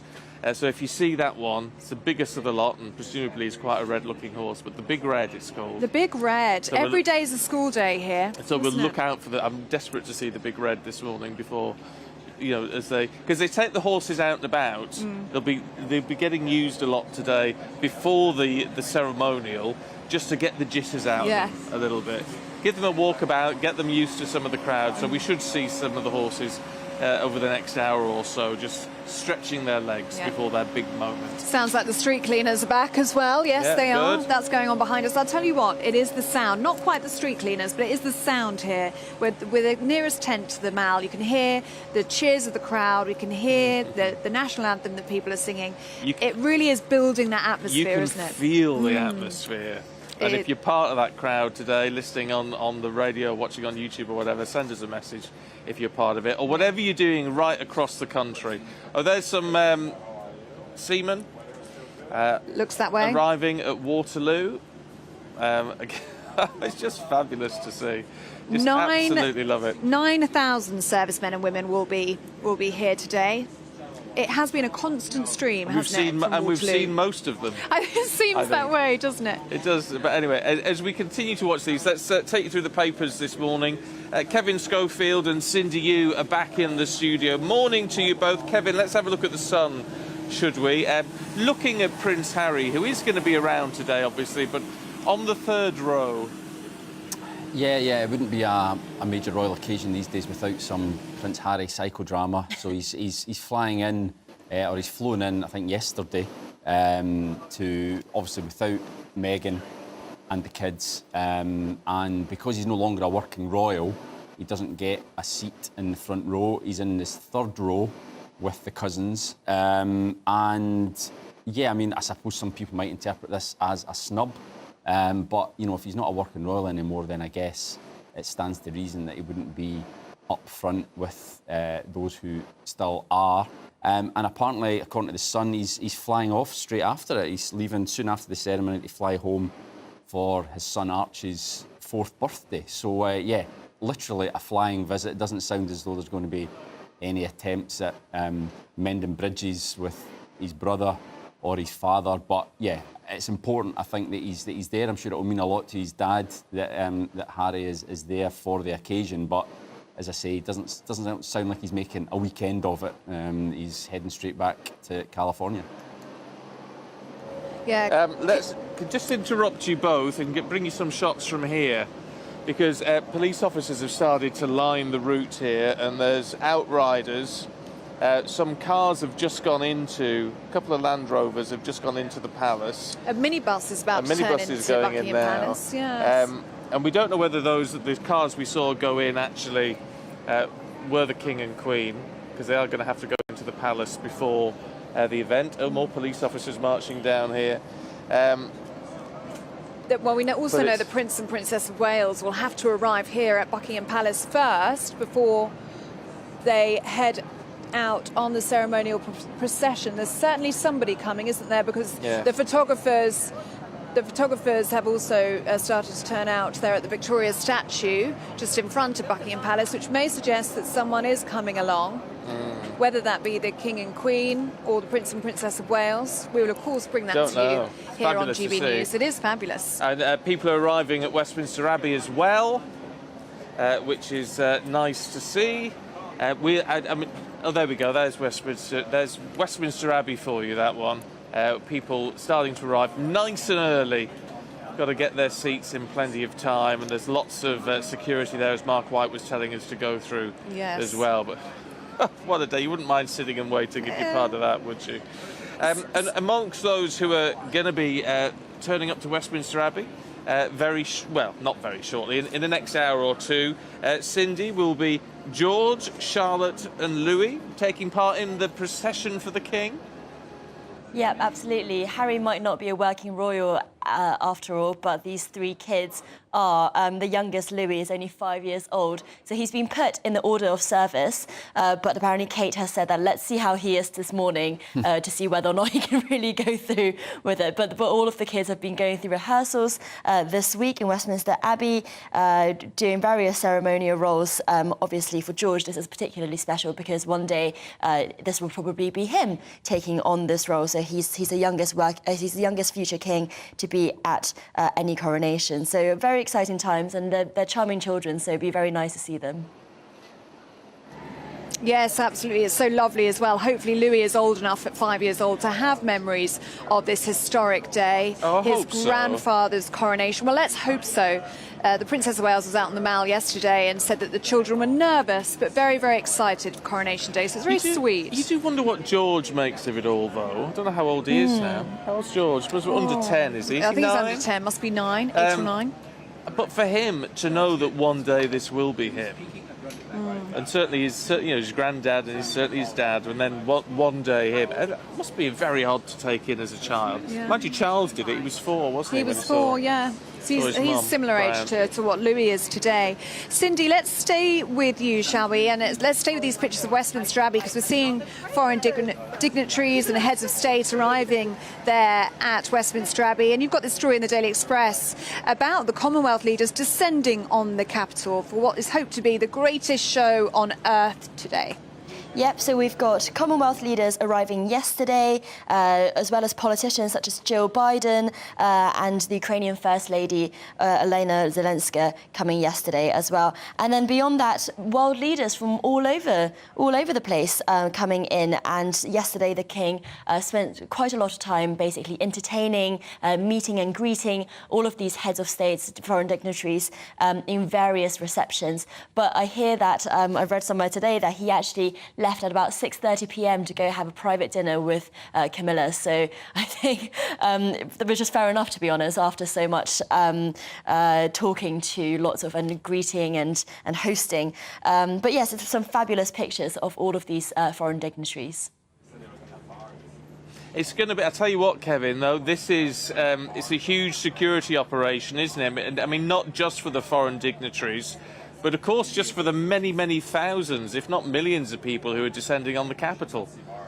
Absolutely. The Metropolitan Police, I'm sure all leave has been cancelled for today, and obviously a huge military presence as well. So yeah, I mean, the eyes of the world will literally be on London and on this ceremony today, and it needs to pass off without a hitch. So I'm sure that the security services are on red alert, and just, you know, making sure that the whole occasion goes off without any disruption at all. But yeah, I'm sure they will breathe a sigh of relief once it's all over, really, because so much planning will have gone into this to make sure that it's absolutely perfect. So they'll be hoping that, as I say, it goes off without a hitch, and then and as I say, it shows gives a great impression to the rest of the world of how Britain does this type of pomp and ceremony so well. And in a sense, they'll be. I mean, I'm thinking not of anything overly nasty, but things like some of the eco-protesters who threaten to do things. Republican. I mean, what helps, in a sense, is the crowds down here, because they're not going to take any nonsense, are they? The citizens' police force. Well, I think, yeah. I mean, in a sense, though. Yeah, I mean, I think it's. I think it's important that there are people there who are sort of not disrupting it, but staging maybe a peaceful protest. We are a free country, and we wouldn't like to be in a situation where any sort of dissent, even on a day like this, is clamped down on by the authorities. So I think it shows a healthy democracy if there are people there using their right to express their own political opinions, but you're right. I mean, they will be vastly, vastly outnumbered by people there who obviously just want to enjoy it and drink in the whole occasion. And Cindy, the scenes we saw last night at Buckingham Palace, that diplomatic reception, I mean, it is on the world stage, the soft power of the monarchy here in Britain, the charm offensive that, of course, we will see last night and today with King Charles and Queen Camilla. There are people all around the world, nations around the world, that would love to see this number of heads of state gathered in one room. But it is the British monarchy that garners this amount of attention and adoration. Yes, absolutely. And while the Queen was alive, obviously she herself met so many of these foreign dignitaries during her long reign, and she really commanded a lot of personal respect. But you can really see that a lot of it is also the monarchy itself, where, she was a massive asset, she was the face of the thing, but Charles is actually managing to get, some of that, kudos as well himself, because it's the monarchy itself that's the institution. And if you think about Britain's role in the world over the last few centuries, it is understandable that the soft power is just so influential in so many parts of the world, even now. And it is great to see. I hope that Charles makes the most of it. Although, as I say, he is taking time during this weekend, I think, to have a cup of tea here and there, to really kind of take it at his own pace. Because, after all, he is not like his mother, who was crowned at 25. He's in his 70s, so he is having to put his own mark on this in a more, completely understandable and comforting way. OK, I'll tell you what, we're going to leave you two just for the time being. Thank you very much indeed. I want to head over to Mark White, our Home and Security Editor, who's at Westminster Abbey for us. Because, Mark, as we're seeing these guests arriving now, I mean, this is the beginning. This is where it all starts. Yes, I mean, these guests are both very lucky and also to be pitied in a sense, because they have got to sit in Westminster Abbey on pretty uncomfortable wooden pews for, 3 hours until this coronation ceremony begins. But that's just the way of it. They've got to get in, they've got to get past the security checks. About 2,000 who will be attending this ceremony. That's significantly, of course, scaled back from the ceremony back in 1953, when Her Majesty Queen Elizabeth II was crowned. But still, that abbey will be very, very busy with lots of very lucky people, not just, VIPs and heads of states. There has been a deliberate effort to try to ensure that as many representatives of the population as a whole are represented here. So you've got people from charities, other sort of voluntary organisations, people that have play on a daily basis a meaningful part in society in the United Kingdom, all being invited, or at least representatives from these voluntary groups and charities and other organisations being represented here, and mingling, of course, with these very important individuals from all around the world. There will be 100 members, heads of state coming here, along with other VIPs, sort of government representatives, such as Joe Biden, of course, the US First Lady representing the US President here. We've got, of course, President Zelensky's wife, Olna, who is here representing Ukraine, along with the Ukrainian Prime Minister. And these heads of state, in what will be a very carefully choreographed operation, will have to be whisked to the Abbey, one after another, to get them in. And that will be quite a sight when these motorcades come. We got a taste of it throughout the day yesterday, with the motorcycle escorts taking these motorcades with some of the heads of states and other dignitaries, as well as, of course, members of the royal family, around to various locations. But that will be as nothing compared to what we will see in the hours ahead, before the procession even begins, the operation to get everyone here to the Abbey. And look at them, they're all looking very smart. Some, of course, in military uniform in their formal ceremonial dress. Others, civilians, clearly here, wearing almost their Sunday best, I guess, for this very special occasion. As you say, Mark, it's a huge operation to get everybody into that abbey, but it's a whole other operation to get them in there safely. And just on the outside of one of these live shots, we just saw some police officers walking in pairs. Obviously going to be a huge security operation down there, isn't it? Yes, well, the Metropolitan Police Commissioner, Sir Mark Rowley, has described this as the biggest single-day event that the Metropolitan Police has ever mounted. This is bigger even than the funeral for Queen Elizabeth II in September of last year. 11,500 police officers who are being supported by thousands of members of the military, and it will be tri-service personnel, so from the Royal Navy, Royal Marines, and of course the RAF and the British Army, who will form the vast majority of the military personnel, some 4,000 members of the British Army involved today.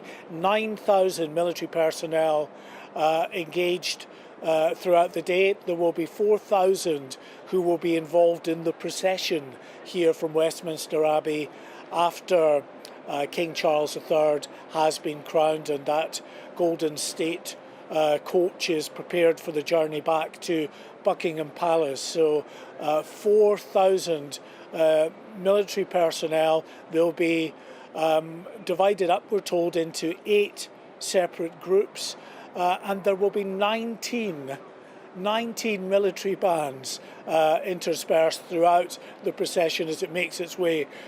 So for the crowds, that will be absolutely terrific, because you know, it's not just, and of course they want to see the Gold State coach and to get a glimpse of the King and the Queen, and we're told there will be other coaches that will follow behind. We think about 3 other coaches with working members of the royal family behind the Gold State coach, but even once they're past, and of course even before them, you will see the marching bands, you will see the mounted cavalry, all of the military personnel following this huge procession as it snakes round on a journey that I'm told is 1.42 miles, so just under a mile and a half from leaving here at Westminster Abbey. The route will take them round Parliament Square, up Whitehall.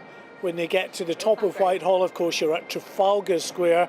Now, we're told that there will be, of course, this protest that is taking place in Trafalgar Square involving members of the anti-monarchy protest group Republic.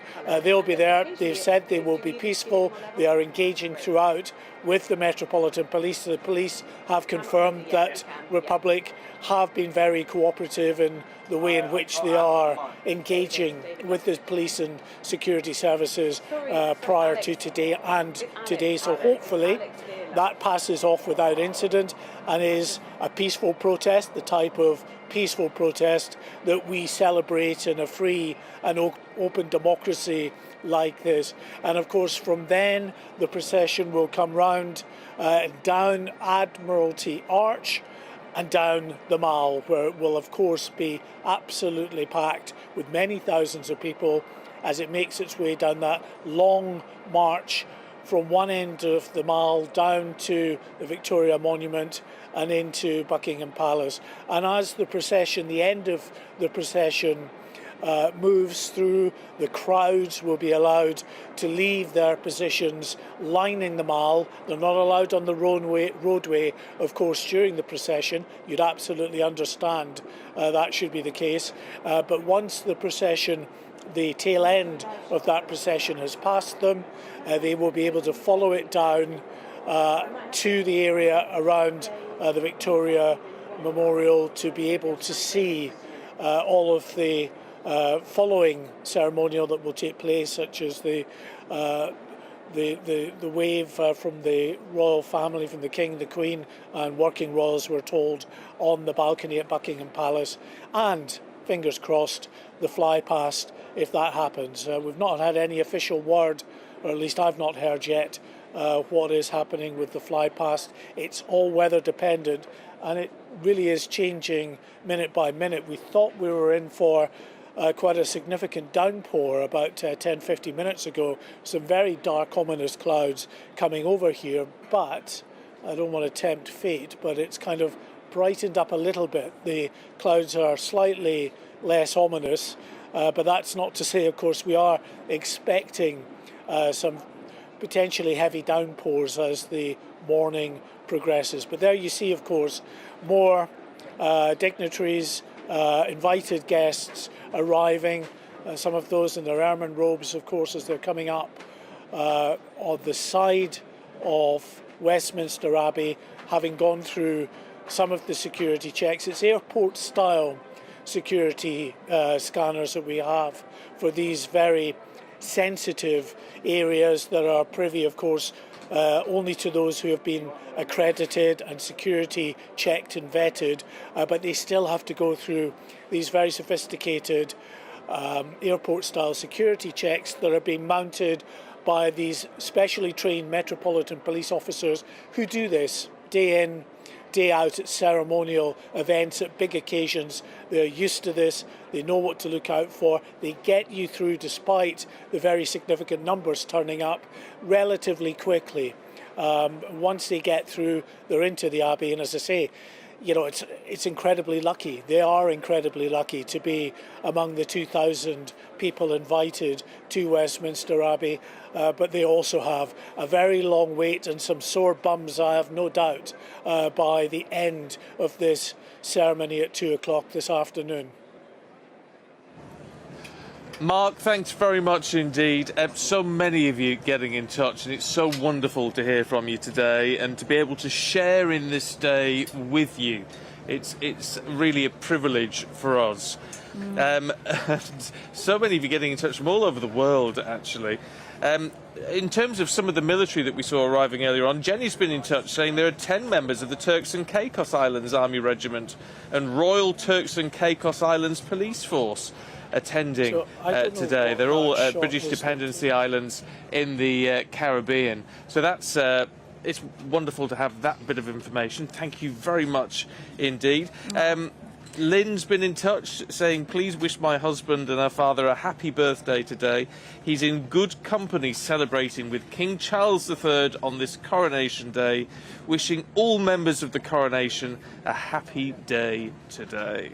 Mark says, love your coverage, Ellie and Stephen. I'm watching all of the troops arrive, including our guards as well as Commonwealth troops, and I'm swelling up with pride. I am so proud to be British. Have a wonderful day. I love GB News. Well, thank you so much, Mark, and we're so happy to be here and bring all of this to you. Dr. Cornelis has been in touch, saying, great company, the two of you. Thank you very much. I'm glued to the telly, streaming on YouTube in South Africa. What a day awaits. Another bit of history in the making. So glad to be able to watch this momentous occasion.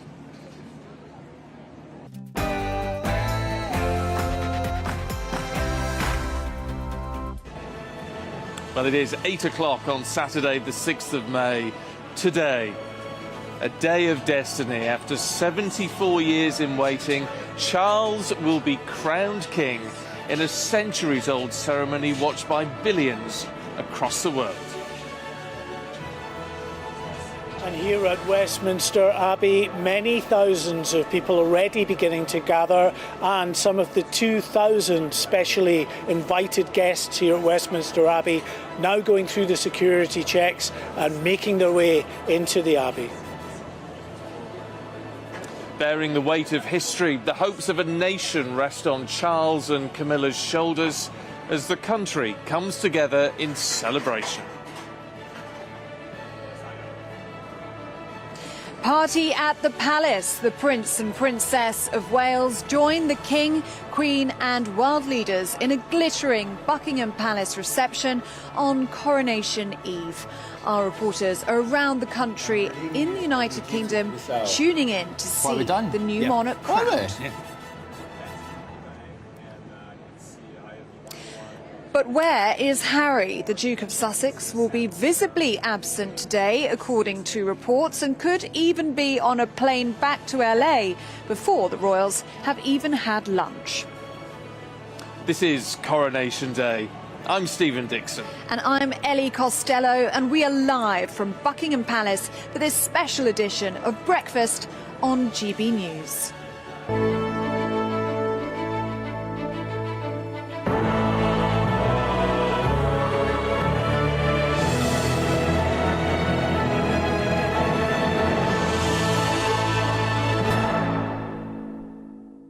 What a day.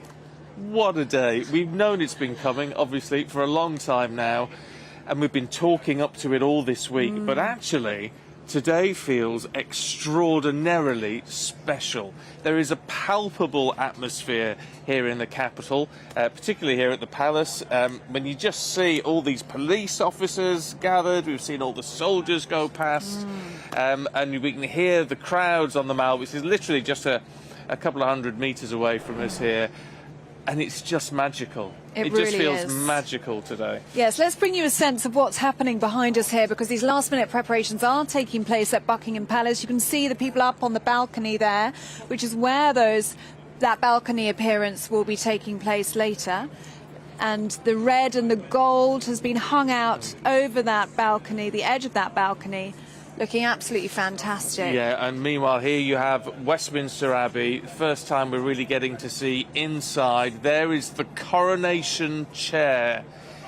I mean, it's just an incredible piece of history in and of itself. It's been around for hundreds of years. And that is where the king will sit.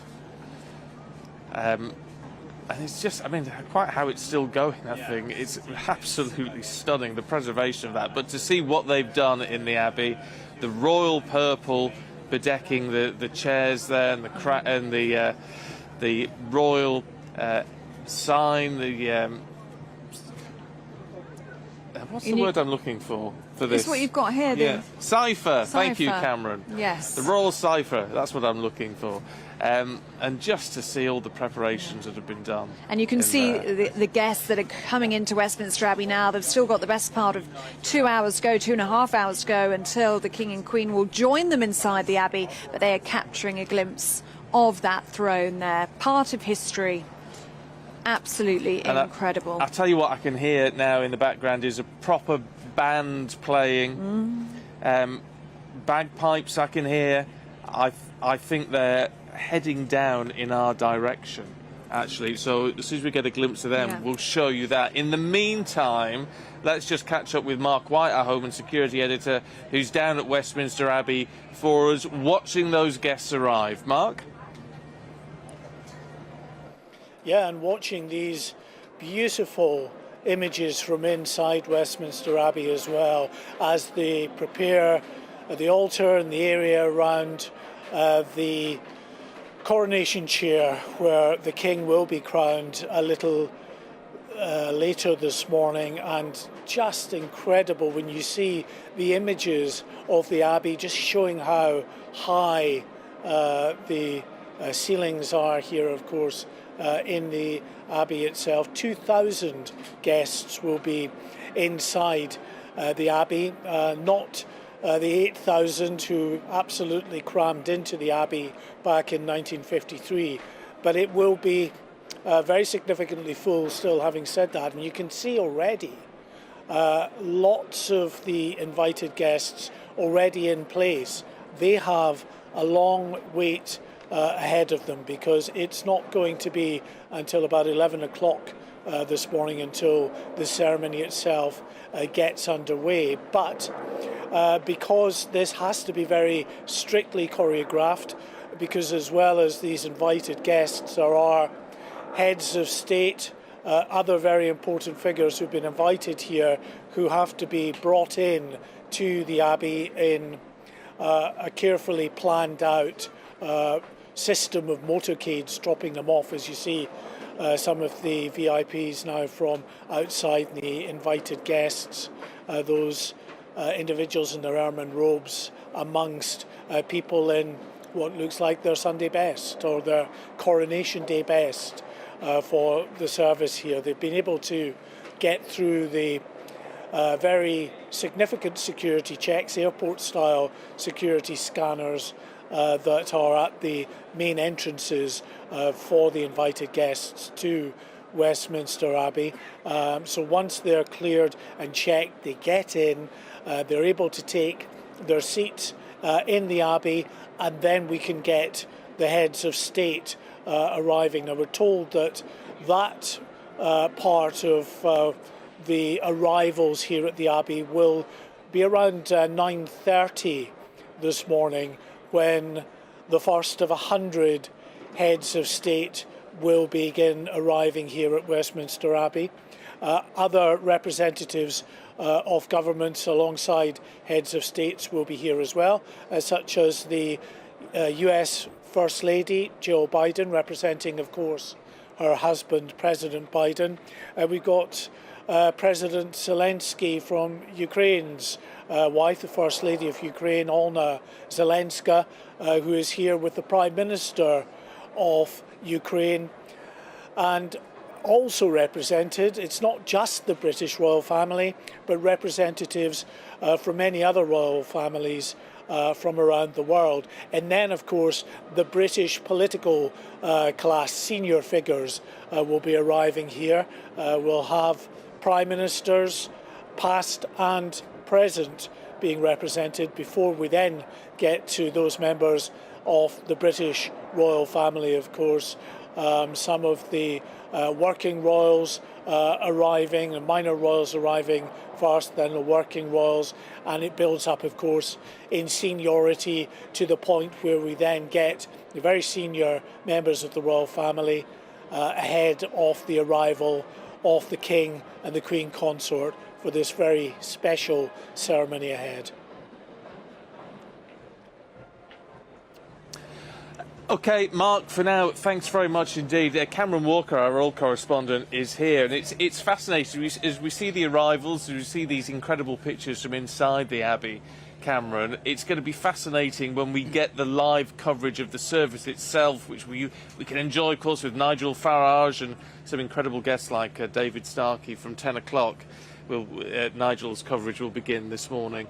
It's going to be quite something to enjoy, isn't it, and to take part in ourselves? It absolutely will. I mean, this abbey, the first coronation service to take place there was 1066, so nearly 1,000 years ago, which just gives you, I think, a sense of the history of the place. And then, of course, we have all these ancient symbols and ancient regalia which is going to be used. St Edward's crown will be placed on the King's head in the middle of the service, we think around midday. Of course, that's been used to crown so many monarchs over the years, but there's differences with all that tradition as well. So King Charles, Queen Camilla, very keen to have representatives from their charities in the congregation. They also, of course, we have members of the extended royal family. We have the heads of states, around 100 heads of state are going to be inside the Abbey, 213 different countries represented. Of course, that would have been a Foreign and Commonwealth Office decision, because it's that power of soft diplomacy in action which we have grown so familiar with the modern monarchy. So I think it's going to be quite a magical moment. And there has been, talking of changes to the ceremony, there has been a last-minute change to the homage of the people, hasn't there? Yes, so the homage of the people has got a bit of criticism. So it replaces what used to be the homage of the peers, which is when hereditary peers or blood princes would kneel before the sovereign and physically pledge their allegiance to him. So that has been scrapped, apart from the Prince of Wales, who will be doing that, and that has been replaced with the homage of the people. Now, the original text called upon citizens of the realm in the United Kingdom and across the other realms and territories where the King remains head of state to swear their allegiance to King Charles III. Now, many people interpreted this as a demand rather than an invitation, which is why it hasn't gone down so well. Jonathan Dimbleby, the King's biographer when he was Prince of Wales, called it abhorrent and ill-judged. But that's been rolled back, because if you look at the order of service now, it very clearly says in black and white people are invited should they wish. So clearly a bit of a rollback from Lambeth Palace there. What do we make of what's happening right here now outside the palace? And the police, they dispersed a little while ago. They've come back again, lining this end of the Mall. Do we know if the king has arrived back at the palace? We did see some people go in the palace, but is the king here at the moment, or what's going on? Well, I haven't seen him yet. We do know that the Queen Consort, at least, was in Clarence House last night. I haven't had confirmation about the king. I'm assuming he has done so. There are rumours, of course, that perhaps we may see a glimpse of the two of them drive down the Mall towards Buckingham Palace. They use Clarence House as their home at the moment, while Buckingham Palace is being renovated, but clearly as an office, and for big state occasions like this, Buckingham Palace is still very much in use. And of course we are expecting, of course, the Waleses to also appear, and other members of the royal family too. So maybe in an hour or so we might get a bit of activity there. But also, opposite the palace, we have this massive grandstand which has been erected here, which is very much filling up. 3,800 seats are on it, and they are all invited guests, a mixture of army veterans and also NHS workers. Yeah, I mean, and you know, they really have got pride of place, haven't they, for today's events? Yeah, they absolutely do. I think the King and Queen Consort and the Palace were very keen to try and include a wide range of people from across the United Kingdom. We have 400 British Empire Medal recipients who will be inside the Abbey watching the service. It's for the first time. Usually it was for the 1953 coronation, and the coronations before that it was the so-called Great and the Good, with many hereditary peers, many Knights of the Realms, whereas this one is very much coronation of the people, the people's coronation, as it were, with charity representatives, as I said, British Empire medals, and also in the church just next to Westminster Abbey, there are going to be young people who have been invited, who have been involved in charity work or are involved in the charities where the King and Queen Consort are patronages, so they get a chance to take part in the proceedings today. You certainly get that sense, don't you, that King Charles wants the public to be a part of this coronation, as you say, the coronation of the people. Is that what we're going to see happen today? I mean, could we see a surprise walkabout this morning? We saw one yesterday afternoon. We had the Prince and Princess of Wales. We had King Charles delighting the crowds. Some people have been here several days. Is it a possibility we could have another surprise this morning? Well, it's always a possibility, never say never. I think it was very much a big surprise yesterday. Of course, people have been queuing and camping out for a week just to get the best position for the King's procession and the coronation procession. It is incredibly busy on the Mall at the moment. In fact, I've seen a few reports that the police are having to stop people from going on the Mall to avoid a crush.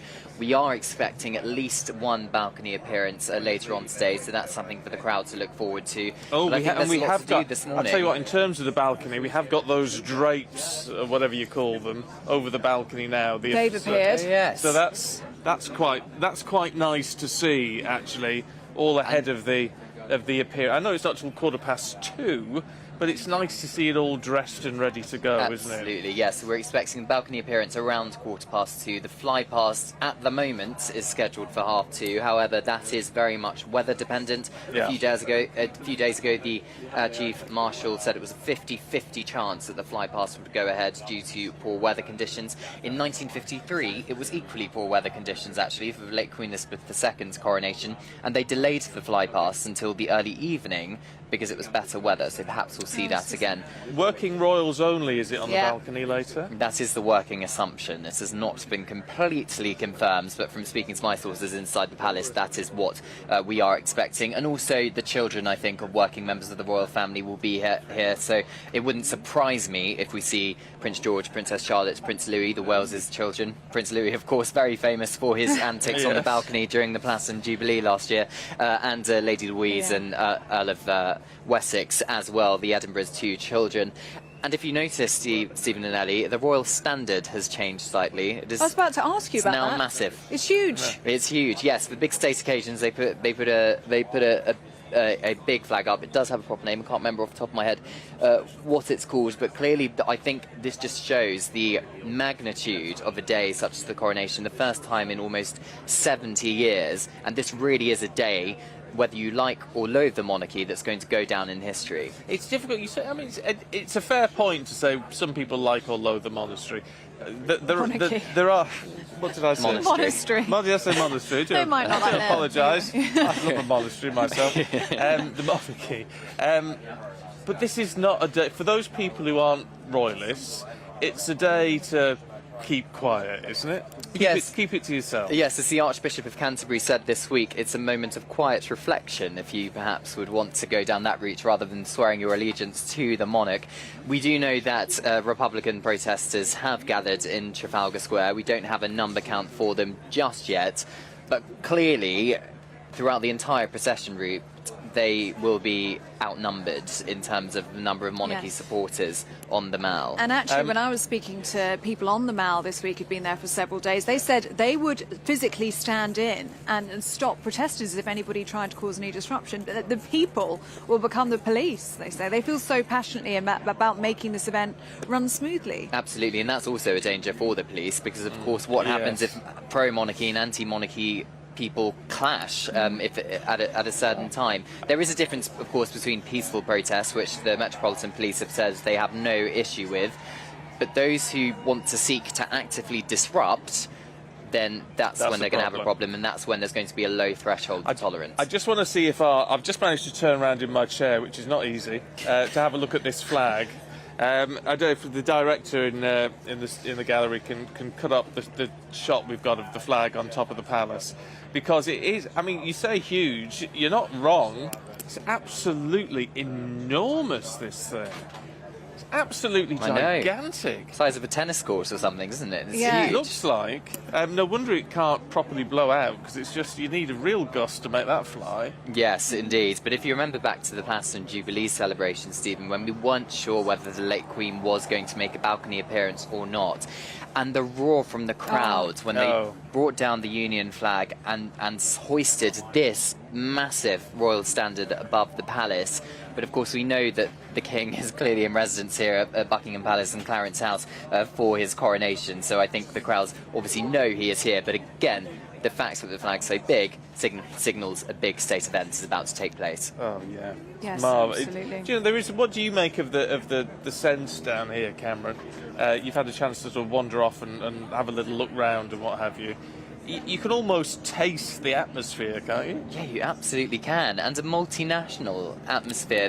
People have flown in from all over the world to be part of this historic occasion, and we've talked at length of the many people who have been camped on the Mall all week. But then we have to remember, of course, the Mall's not the only part of the procession route. We've got under Admiralty Arch, we've got Trafalgar Square, and we've got all along Whitehall and round Parliament Square to get towards Westminster Abbey. And we are seeing video upon video and photo upon photo of people, young and old, queuing up to be there from very early this morning. There are a couple of old ladies queuing up from around 1 a.m. this morning on Whitehall, just close to where the entrance to Downing Street is. So I think that just shows the level of dedication some people have. It's not raining just yet, but unfortunately the forecast isn't great. It stays dry for us. Well, Stephen and I walked down from Green Park Station this morning. It must have been just after 5 a.m. and it was like it was midday. It was packed thoroughfare of people coming through Green Park, trying to get a place on the Mall, obviously thinking perhaps if they can't get onto the Mall, they'll move down onto Whitehall. It really is bringing people together from all over the world. That's something that struck me being down on the Mall, is people from all over the world want to be here and be part of this celebration. They're claiming the British royal family as part of their own. Yeah, and absolutely. London certainly doesn't sleep, and it's definitely not sleeping tonight and hardly at all this week at all.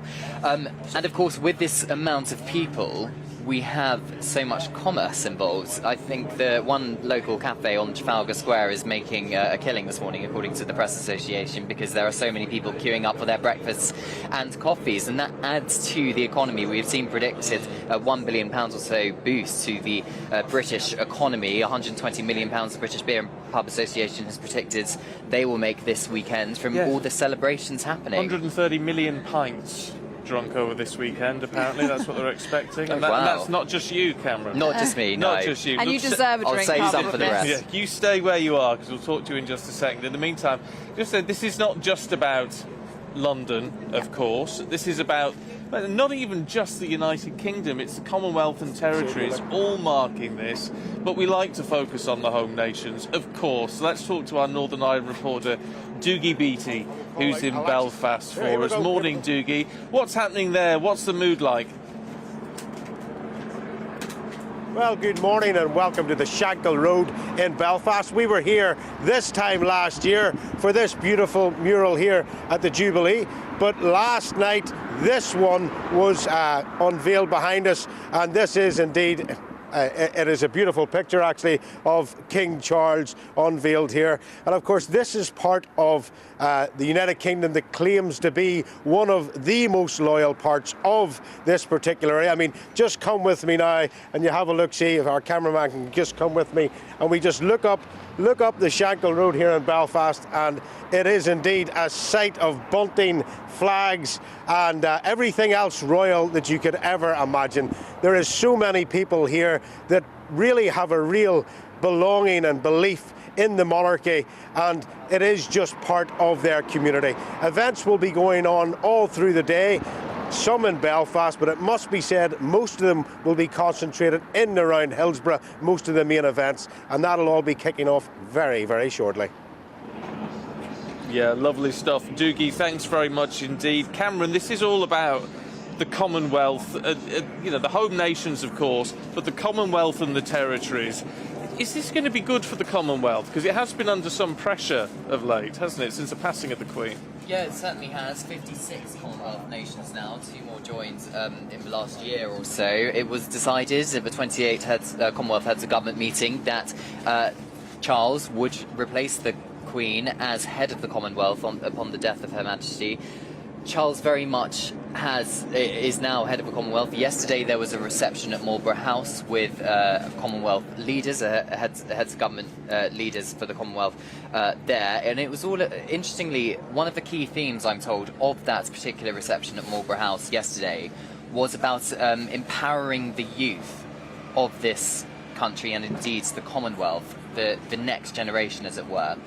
Which is interesting because if you look at the recent polling, the monarchy seems to struggle with engaging the younger generation. So the recent YouGov poll shows that I think it's about around a third of 18 to 24-year-olds would rather have a monarchy rather than replace it with an elected head of the state, whereas 2/3 want an elected head of state. So that is a big challenge for the monarchy to try and engage those younger people. Yeah, it's interesting. Talking about the opposite end of the scale, though, and I love this, because there's nothing better than the wisdom that comes with age, I think, and I think age is to be celebrated. Richard Mott has been in touch. Hi, Richard. Says, please mention my mother, Hazel Mott, of Ware in Hertfordshire, who celebrates her 98th birthday today. She's in poor health but good spirits and is a staunch monarchist. So Hazel Mott, a very, very happy birthday from all of us. What a day to be marking your 98th. Yes. As the King is crowned as King Charles III of Great Britain and Northern Ireland. I think what a wonderful thing. Happy birthday to you and happy Coronation Day as well. I'm sure your family is going to spoil you today and you'll all be together watching the King be crowned, which will be fabulous. Sheila's been in touch and says, Ellie and Stephen, love watching you both. You're doing a great job as always. I don't know what's wrong with me this morning. I just can't stop sobbing. All of this is so emotional. And do you know what, Sheila? We have said the same thing here. It feels so moving this morning, even hearing the national anthem, hearing that special music that plays at the start of our programme here, seeing King Charles, you know, younger King Charles and the man he is today. It's been a journey, hasn't it, Cameron? I mean, he's waited for this moment his entire life. I wonder how he's feeling this morning. He has. I mean, he was the longest serving heir apparent before he ascended to the throne, so it is a moment he has been waiting for his whole life. He would have been very prepared for his coronation. I think our very own Patrick Christie's actually asked him yesterday when he shook his hand, are you nervous for tomorrow? And he kind of laughed it off. From my understanding, speaking to people inside Buckingham Palace, we can just see Andrew Lloyd Webber there. Yeah, who, of course, he's composed this new coronation theme, hasn't he? Yes, he has a coronation anthem. Anthem, yes, that's the word. Which will be played for the first time during the Westminster Abbey service. But back to King Charles and how he's feeling. From my understanding, his biggest concern actually is making sure that everybody who is queued up on the Mall, along the procession routes, people watching at home on their televisions or listening on the radios, have a good celebration and have a good weekend and celebrate what it means to be British. And I think that is his main concern, making sure everything runs smoothly, and it's a big show of pomp and pageantry. Yes, absolutely. And you can see that with the decisions that he's made at the moment. With Andrew Lloyd Webber, that is really interesting because he's composed this anthem, which I was reading a few days ago, Cameron, King Charles had asked that it be hummable. He wants this to be something that stays with people and can be played out in churches throughout the land, a legacy somewhat.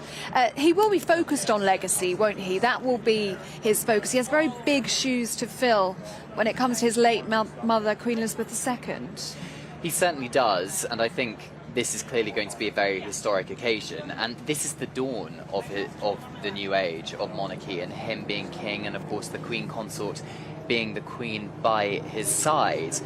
We have heard rumours that perhaps he would want a slimmed-down monarchy. Princess Anne said this week that perhaps would not be a very good idea, considering they have lost so many members of the royal family recently. But I think King Charles, we are seeing, with this coronation, there are so many subtle changes to the service and to the way proceedings are run today compared to 1953 and the coronations of the past. So the fact that we have charity representatives and patronages inside the Abbey, that is different to what we have seen from coronations gone by.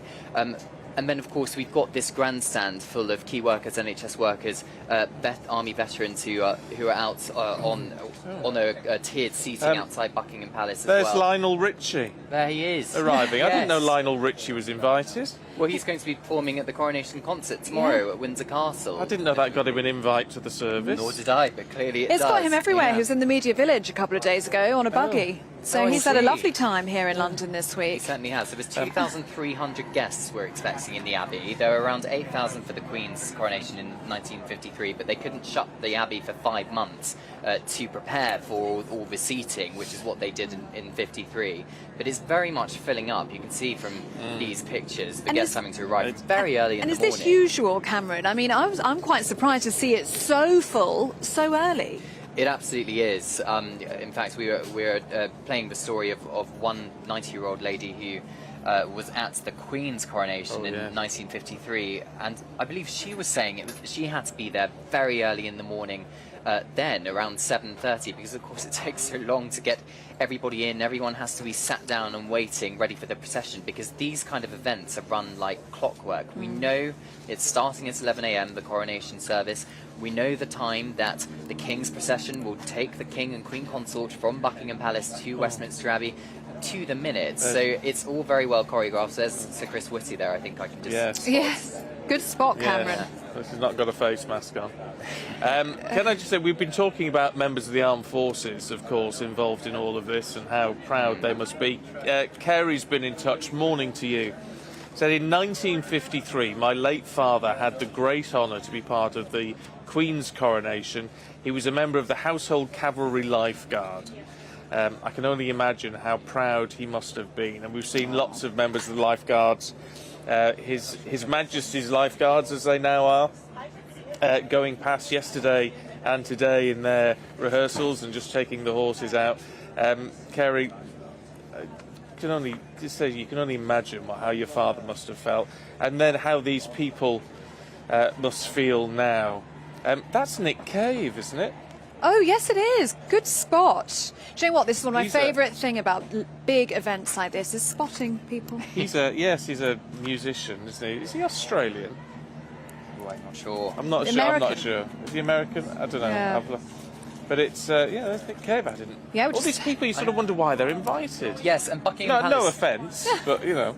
Yeah, is that... There we go. Sir Keir Starmer, leader of the opposition, is also there. That's not a surprising invite. I think we could probably have guessed that one. But Buckingham Palace has actually kept the guest list relatively secret. We know the kind of people who are going to be invited. So 100 heads of state, 214 countries represented, some peers... and we know, of course, some people haven't been invited, such as Fergie, Duchess of York, and others as well. But they've left it to somewhat of a surprise. So this, of course, is the first time we are seeing for sure, for definite, who actually has managed to get a ticket for the coronation. Yeah, but as you say, the important thing is that there is a lot of people who are just members of the public, or BEM recipients. Yes. People who've had some recognition in their community, but are just British citizens, plain and simple. Absolutely, and even viral sensations like the boy in the tent. Oh, yes. He camped out for 3 years in his back garden to raise money for charity. He has got an invite to the coronation as well, and has his +1, his dad there as well. So it's those kind of human interest stories. That's hard, isn't it? When you've got for him a +1. Do you take your mum or your dad? I know. That's tough. That what one. a decision! That must have been very hard to try and pick. But maybe they drew straws and someone won the bet. But yeah, so he'll be there. Cameron, let's give you just a rest for a second as we head back over to our Home and Security editor, Mark White, who's outside Westminster Abbey as these people stream in, and it isn't half packing up, isn't it? I mean, they're getting in nice and early, Mark. Yes, indeed. I mean, is that Ed Davey, the Liberal Democrat leader? I can see it's difficult to tell from this angle, but of course you were seeing Sir Keir Starmer there just before as well, arriving. Apologies if that isn't Sir Ed Davey, but certainly looks like Ed Davey. And of course, lots of people now continuing to arrive at Westminster Abbey. The internal shots were showing just how quickly the Abbey is filling up, but still they come, and they need to be in place really before we get to the point where the VIPs arrive, the heads of state, 100 heads of state, and then representatives from many other countries around the world as well. And after that, we are going to get those members of royalty from around the world, and then this country's prime ministers, past and present, who will be arriving here as well, before we then move on to the point of the British royal family arriving ahead of that procession. I can tell you a little bit about how the procession itself, as we continue to watch those arrivals here at Westminster Abbey, how that ceremony will begin at Buckingham Palace before the procession. We're told that at 10 to 10 this morning, a tri-service guard of honour will be in position at the west side of the Queen Victoria Memorial outside Buckingham Palace, and they'll be accompanied by 43 musicians. Now, the Guard of Honour is captained by Major Andrew Dickinson of number 7 Company, the Coldstream Guards, and it's going to be formed of 9 officers and 159 other ranks from the Royal Navy, from the Coldstream Guards, from the King's Colour Squadron, the Royal Air Force, and they will of course be accompanying that Diamond Jubilee coach that will contain the King and the Queen Consort as it makes its way on that procession up towards Westminster Abbey. We're told, due to leave Buckingham Palace about 10:20 this morning to make the journey, arriving here at the Abbey shortly before 11 o'clock, where of course the ceremony will get underway. Now, they've had to undergo all these people arriving here. They've had to undergo checks. Sir Geoffrey Donaldson arriving here as well. Of course, many of the politicians from all of the political parties represented and invited here today, among the 2,000 people inside Westminster Abbey, or that will be inside Westminster Abbey when things get underway. It's scaled back from 1953, very significantly scaled back in the sense that in 1953 they absolutely crammed the Abbey full of 8,000 people. Now, just with 2,000 in there, you will see it's a full-looking Abbey in itself, but it is very significantly scaled back, but still a grand occasion without a doubt, and something that this country, I would say, is unrivaled in around the world, especially the elements of the service itself, which of course will be full. It is a religious and a sacred service, but it will be full of pomp and circumstance. You see there, of course, one of the coaches arriving here at Westminster Abbey. You can probably see or describe it for our radio listeners, but there's sand on the road. That's for the horses. We've had the snow gritters, the gritter lorries that you would normally see in the winter months, were out first thing this morning, spreading sand. I don't think it was salt, but sand, to ensure that the horses, hundreds and hundreds of horses that we will have in both the procession coming to the Abbey and particularly that procession away from the Abbey, to make sure that they don't slip on the road surface itself. So a lot of preparations that have had to be made, and looking round, there's no actual crowds that are allowed here. The security personnel, the private security personnel, accompanied by many police officers and military personnel, have not been allowing members of the public down to the Abbey at this stage. I think they want to get the Abbey sorted out in terms of the arrivals there before the crowds, of course, will be allowed down here to assume their positions, to get a great glimpse of the royals and the other heads of state when they arrive this morning. OK, Mark, thanks very much indeed. I tell you what, Cameron, is going to be really important for all of this, which we can do nothing about amidst all the preparations Mark was talking about, and that's the weather. No, that is slightly unfortunate, isn't it? I mean, it's very British, and I think the Princess of Wales was making that joke yesterday that, of course, that it is very British weather to have it raining all the time. Of course, it rained during the late Queen's in '53 as well. The only slight concern with the weather, other than the fact some people might get a bit wet, is the fly past, because we're not 100% if it can take place due to safety concerns. That if would there be a is lot of low clouds, yeah. Yeah, and also some of the aircraft is vintage, dating back from World War II, so they are less able to deal with bad weather than, let's say, some of the more modern jets we are expecting to see during the flypast. It may still happen. It might be delayed. I'm sure there are contingency plans in place, but at the moment it's not confirmed whether or not flypast can take place. We'll have to wait and see what the weather It'll be sort of an hour beforehand or something they make the call, isn't it? It's very late on. I think so, yeah. They will leave it sort of last possible moments to call it off if indeed they do. Or delay it, of course, as well, or scale it down slightly. We're expecting 60 aircraft or so to take part in that fly past, but maybe there'll be less planes, we're not sure.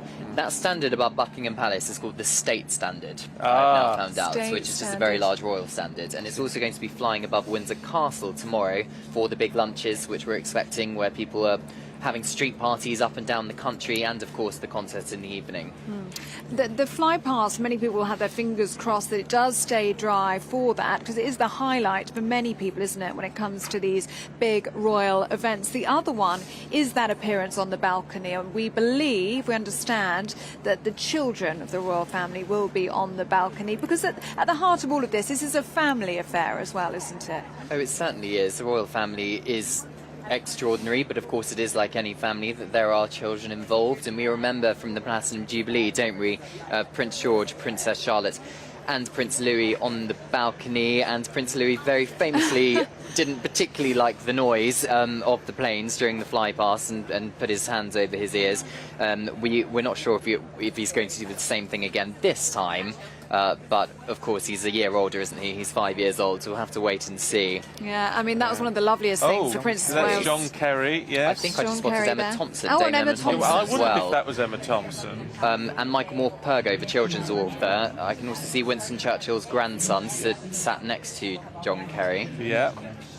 It is star-studded, isn't it? We've got the worlds of celebrity and foreign dignitaries coming together, really, in Westminster Abbey, and only the British royal family could bring together that collection of people. Absolutely, and it is that power of soft diplomacy, isn't it? And we got a glimpse of that during the reception hosted by the King yesterday inside Buckingham Palace for foreign royalty, foreign heads of state and the diplomats who had travelled to the UK for this particular coronation, and it is the grace and the good of this country and indeed the world. And it's all about making friends and improving relations. You wonder what some of these conversations are going on, don't you? And for someone like John Kerry, of course, he was presidential candidate at one stage. He was a man who would have been president if it had gone his way. Was he up against George W. in his second term, something like that? So lost out there. But it's fascinating to see these people who were very nearly the sort of most important man in the world when it comes to politics. Yes, so near and yet so far. But as you say, we have so many different types of people, don't we? We've got the charity sector, we've got foreign heads of states, we've got foreign diplomats, and of course we are going to get royalty later on as well. I mean, how do you think King Charles will be feeling this morning, Cameron? We're feeling the excitement here. We can see everybody arriving, dressed in their Sunday best. We've got the seating here at Buckingham Palace. It's filling up. There are police officers lining the Mall. I mean, it's getting very, very close now. And this is a moment that King Charles has waited his entire life for. He certainly has. He was the longest serving heir apparent in history. It is a moment, as you say, Ellie, he would be very much prepared for. He would have known it would come one day, and of course now it has. There have been several rehearsals this week, so he knows exactly how it's all going to play out on the day inside the Abbey. But nonetheless, he knows the eyes of the world are going to be on him. Of course, there's thousands and thousands of people lining the procession routes, 2,300 in the Abbey, millions more watching on television around the world. Billions. Yeah, oh, must be billions who'll be tuning in to this today.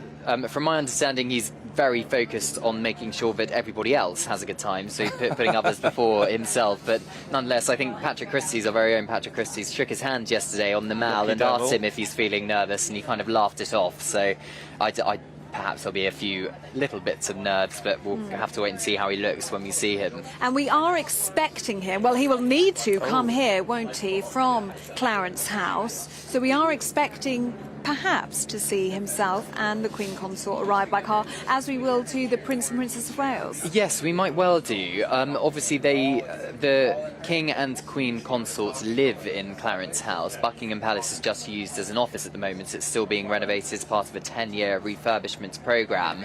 So perhaps at some point we will see them make the very short journey via car from Clarence House to Buckingham Palace. Usually they use the Mall as the route, because clearly it is the shortest, but there's nothing to say they're going to not change it up a bit, and to avoid being seen by the world's media and people on the Mall, and go a different routes, go around down Piccadilly and then through a back entrance of Buckingham Palace. So the first time we actually see them is the King's procession, kicking off at 20 past 10 this morning, travelling in that Diamond Jubilee State coach. So we'll just have to wait and see. But I think today's going to be full of talk us surprises. through that, because of course they're travelling in that modern coach. Yes. But they're coming back in the golden coach. They are. So, the Diamond Jubilee State coach is very modern. It's only 11 years old. Most of it was built in Australia, I believe, but it's got high-tech stuff in it, like air conditioning. Whoever heard of an air-conditioned carriage? Good suspension. Let's just say there's Sadiq Khan, the Mayor of London, arriving. Yes, indeed.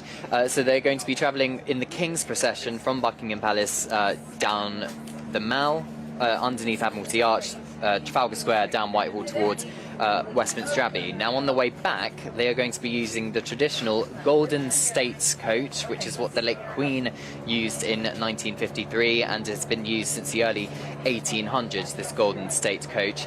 Sprung on leather. The late Queen famously said it was a horrible ride and does not have very good suspension. I have been told that the leather has been replaced since 1953, but nonetheless it's definitely going to be a more comfortable ride. Exactly, pulled by 6 or 8 Windsor Greys, grey horses, so they're going to be pretty spectacular. But because the the coach, the Golden State coach, is so heavy, the horses can only go at walking pace. So it's going to take a lot longer to get back to Buckingham Palace this time. And many people have asked, why is it that the coronation route is a lot shorter than it was in 1953? And why is it that they're not using the Golden State coach for both times they go to and from the Abbey? In 1953, the Queen was 27. And Charles and Camilla are both in their 70s, so perhaps comforts was perhaps one of the reasons why they decided to use the more modern, high-tech coach on the way there to the Abbey. Yeah, it could be a very good reason. Nothing wrong with a bit of comfort. Cameron, stay with us. I just want to bring in Mark White, our Home and Security Editor, who's got some breaking news down at Westminster Abbey. Mark? Yeah, just the ongoing security operation, which of course the police have warned they won't tolerate anything that may be disruptive tactics used by any planned protests here today. Well, we're getting news that a group of protesters have been arrested, a small group, about half a dozen protesters from the anti-monarchy group Republic. They've been arrested in an area just north of Trafalgar Square. Now, it's understood that the group had been unloading some of their placards. A spokesman for the group has been quoted just in last couple of minutes as saying that he believes that the police may be misconstrued.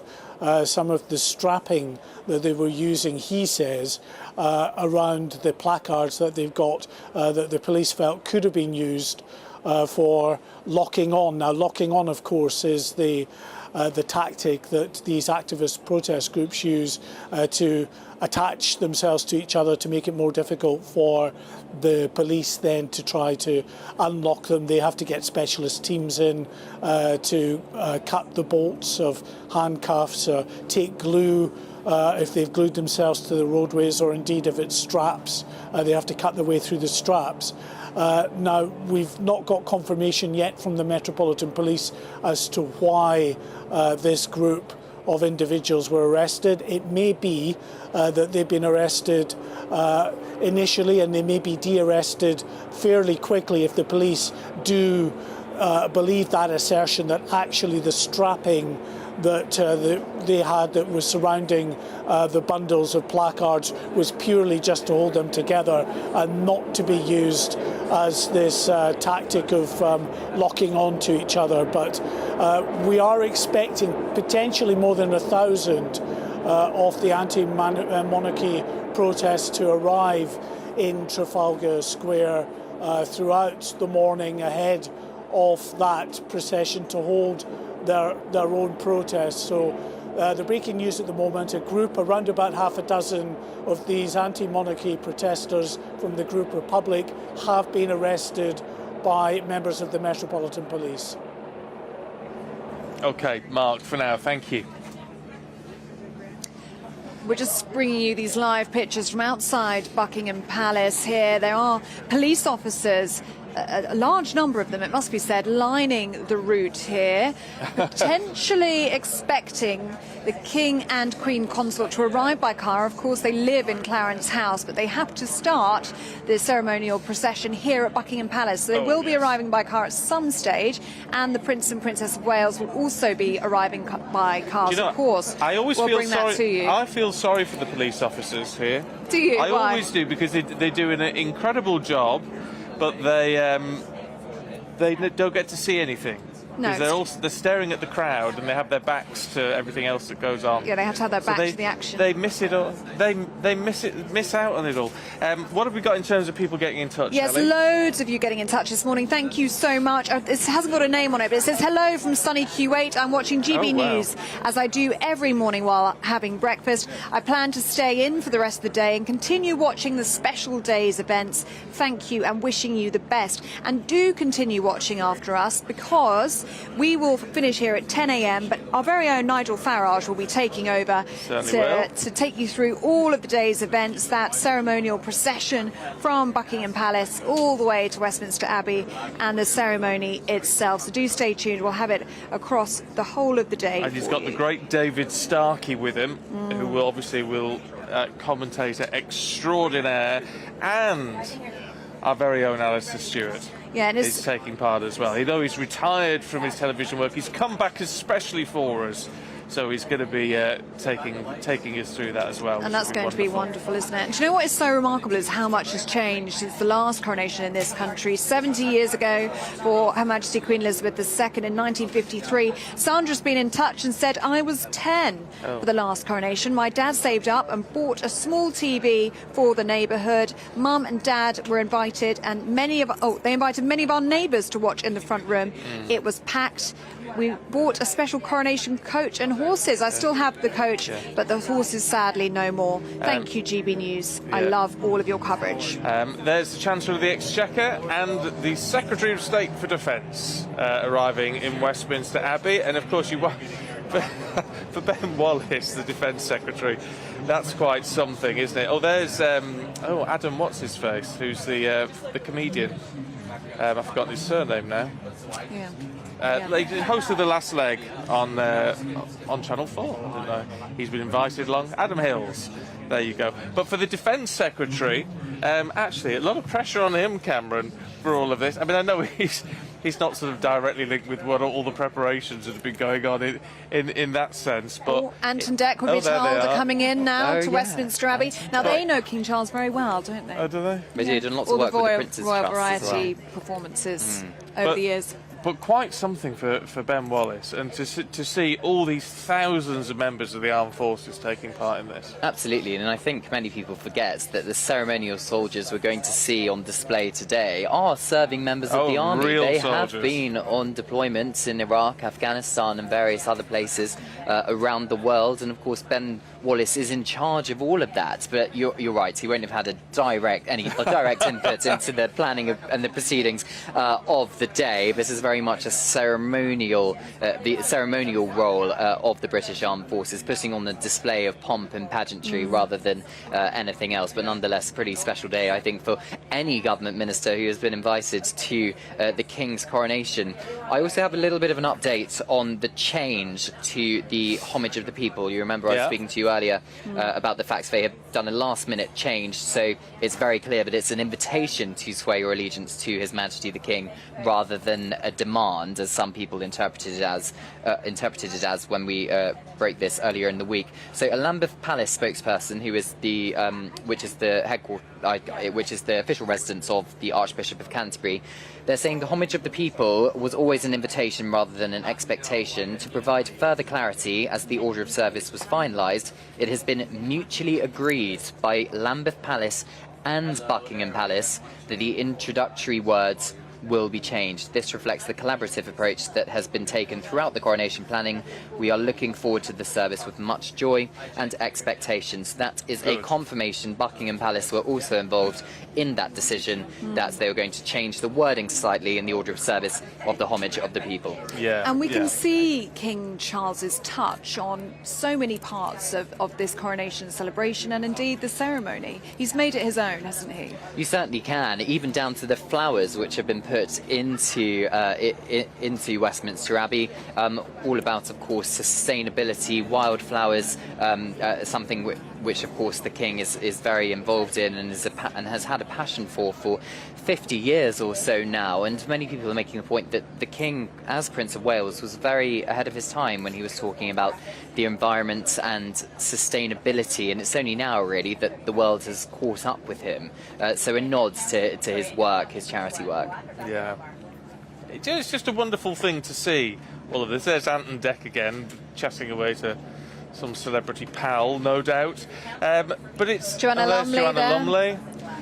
But isn't it interesting, just the mix of people and the fact that, these, I mean, you were saying it's often thought of the great and good, and some of these are perhaps thought of as the great and good. However, the fact that this is a mix of us ordinary folk as well is actually very, very nice. You've got the great and good of the peerage, you've got the great and good of the celebrity world, but what you also have is the great and good of ordinary members of the public who have done extraordinary things, which is why I think we have representatives, the patronages of His Majesty the King and Queen Consort represented inside the Abbey, those who have really let's say, galvanise support in their communities. We spoke about the boy in the tent, spent 3 years camping out in his garden to raise money for charity, became a viral sensation. It's those sorts of people who have been invited to the coronation. And even outside the Abbey, in the grandstand, we've got just next to us, guys, at Buckingham Katy Palace. Perry, Cameron, sorry, Katy Yep. Perry's just arrived. They're in a large pink fascinator and yes. pearl necklace there, very much dressed I for the wouldn't occasion. know if I bumped into her in the street. She's performing at the Coronation concert tomorrow is in she? Windsor, so we are seeing that, aren't we, Cameron? We've seen Lionel Richie, we've seen Katy Perry. They must have an invitation as part of that package. Yeah, absolutely. Maybe it appears that maybe what swung it for some of them, perhaps. I mean, I'm speculating here, but perhaps it was if they were performing at the concert, they're going to get an invite to the coronation. Here's some police horses just coming past. Oh yes. But yes, as I was saying, outside the Abbey, as these police horses just go past this grandstand, which you are seeing just to the south side of the Victoria Memorial, 3,800 seats here, full of army veterans, NHS workers and social care workers as well, perhaps as a thank you for the work they've done over the last 3 years or so with the coronavirus pandemic. So they get a front row seat of the King's procession, the coronation procession, and indeed the balcony appearances and the fly past. Yeah. Lovely. Cameron, thanks very much indeed. We're going to catch up with you a little bit later on. Just got to respond to Lindsay, who said, is Stephen's husband taking part in the coronation? No, he's not. He's now out of the armed forces, so he's not. But it's why we do know quite a few people who are, which is very nice, and they're having a wonderful time. And you waved to them yesterday. Waved to them didn't you? yesterday. And then you got lots of texts saying they'd seen you. Yeah, and they'd so seen you on that's really GB nice. News. So that's Suella Braverman there, Oh, it arriving is. in a grey fascinator. That's quite a statement piece, isn't it? Yes, we are seeing politicians and celebrities alike So adorning Westminster Abbey. There you go. Not wearing a fascinator is our Home and Security Editor, Mark White, who's at Westminster Abbey. Mark? Yes, great to see Suella Braverman there, making the effort for the day, as so many have, alongside the lords and ladies and knights of the realm, and interspersed with them, of course, the celebrities you were mentioning, Anton Deck and Katy Perry, among many who have been invited alongside ordinary members of the public, who the King has been very determined should be represented here in significant numbers at Westminster Abbey. People that in their ordinary everyday lives go above and beyond for the public good in voluntary works and charitable endeavours. These are the types of people that the King absolutely wanted to be represented here at Westminster Abbey. And of course, many politicians are here as well. We saw the leader of the opposition, Sir Keir Starmer, and caught a glimpse of Ben Wallace, the Defence Secretary.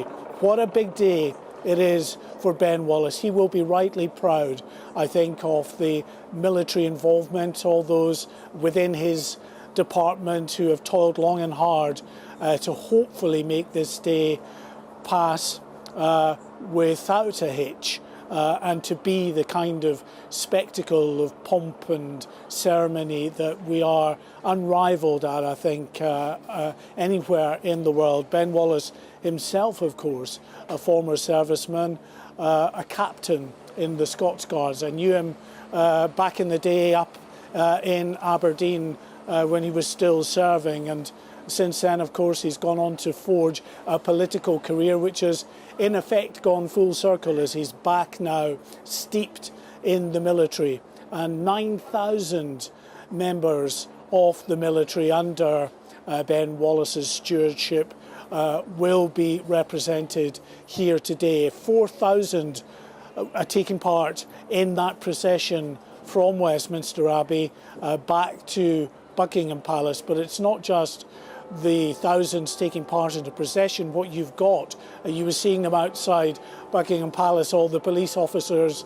you know, in their, effectively, their smart uniforms with their white gloves, lining the route keeping an eye on the crowds, making sure they're safe and enjoying the day and that there's nothing untoward. They are interspersed with members of the military, thousands of members of the military lining that route as we see Westminster Abbey now filling up nicely. And I'm looking around here outside and there's still people arriving at the moment, but the last of these invited guests I'm sure will probably be coming into the Abbey within the next few minutes, because we then move to the next stage of the operation to get people to Westminster Abbey, which will have to be very carefully orchestrated, and it will be under very significant security in terms of the motorcades that will come with the heads of state.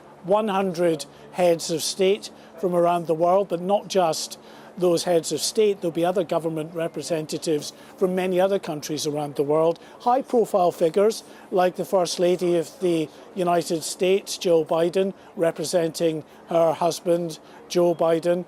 We've got President Zelensky, for understandable reasons, from Ukraine, is not here, but his wife, Olena Zelenska, is here. Olena Zelenska, I should say, is here, and she is alongside the Prime Minister of Ukraine, represented here among some of the dignitaries from around the world, and royalty from around the world is represented here today as well. We'll see in half an hour or so Prime Ministers past and present arriving at Westminster Abbey before, of course, we then start getting the British royal family arriving here. OK, Mark, thanks very much indeed. It's just gone 9 o'clock. This is Coronation Breakfast on GB News, our special programme as we mark throughout the day the coronation of King Charles III. Nigel Farage actually is going to be here from 10 o'clock, taking you through the whole main event and the full coverage of the ceremony itself. If you can hear a voice behind me, it's someone welcoming the crowds in the special seating which has been built here, full of veterans and the Royal British Legion, members of the NHS and what have you, who've all got this very special seat. We just obviously see there music being played in Westminster Abbey. Let's just...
Well, there you go.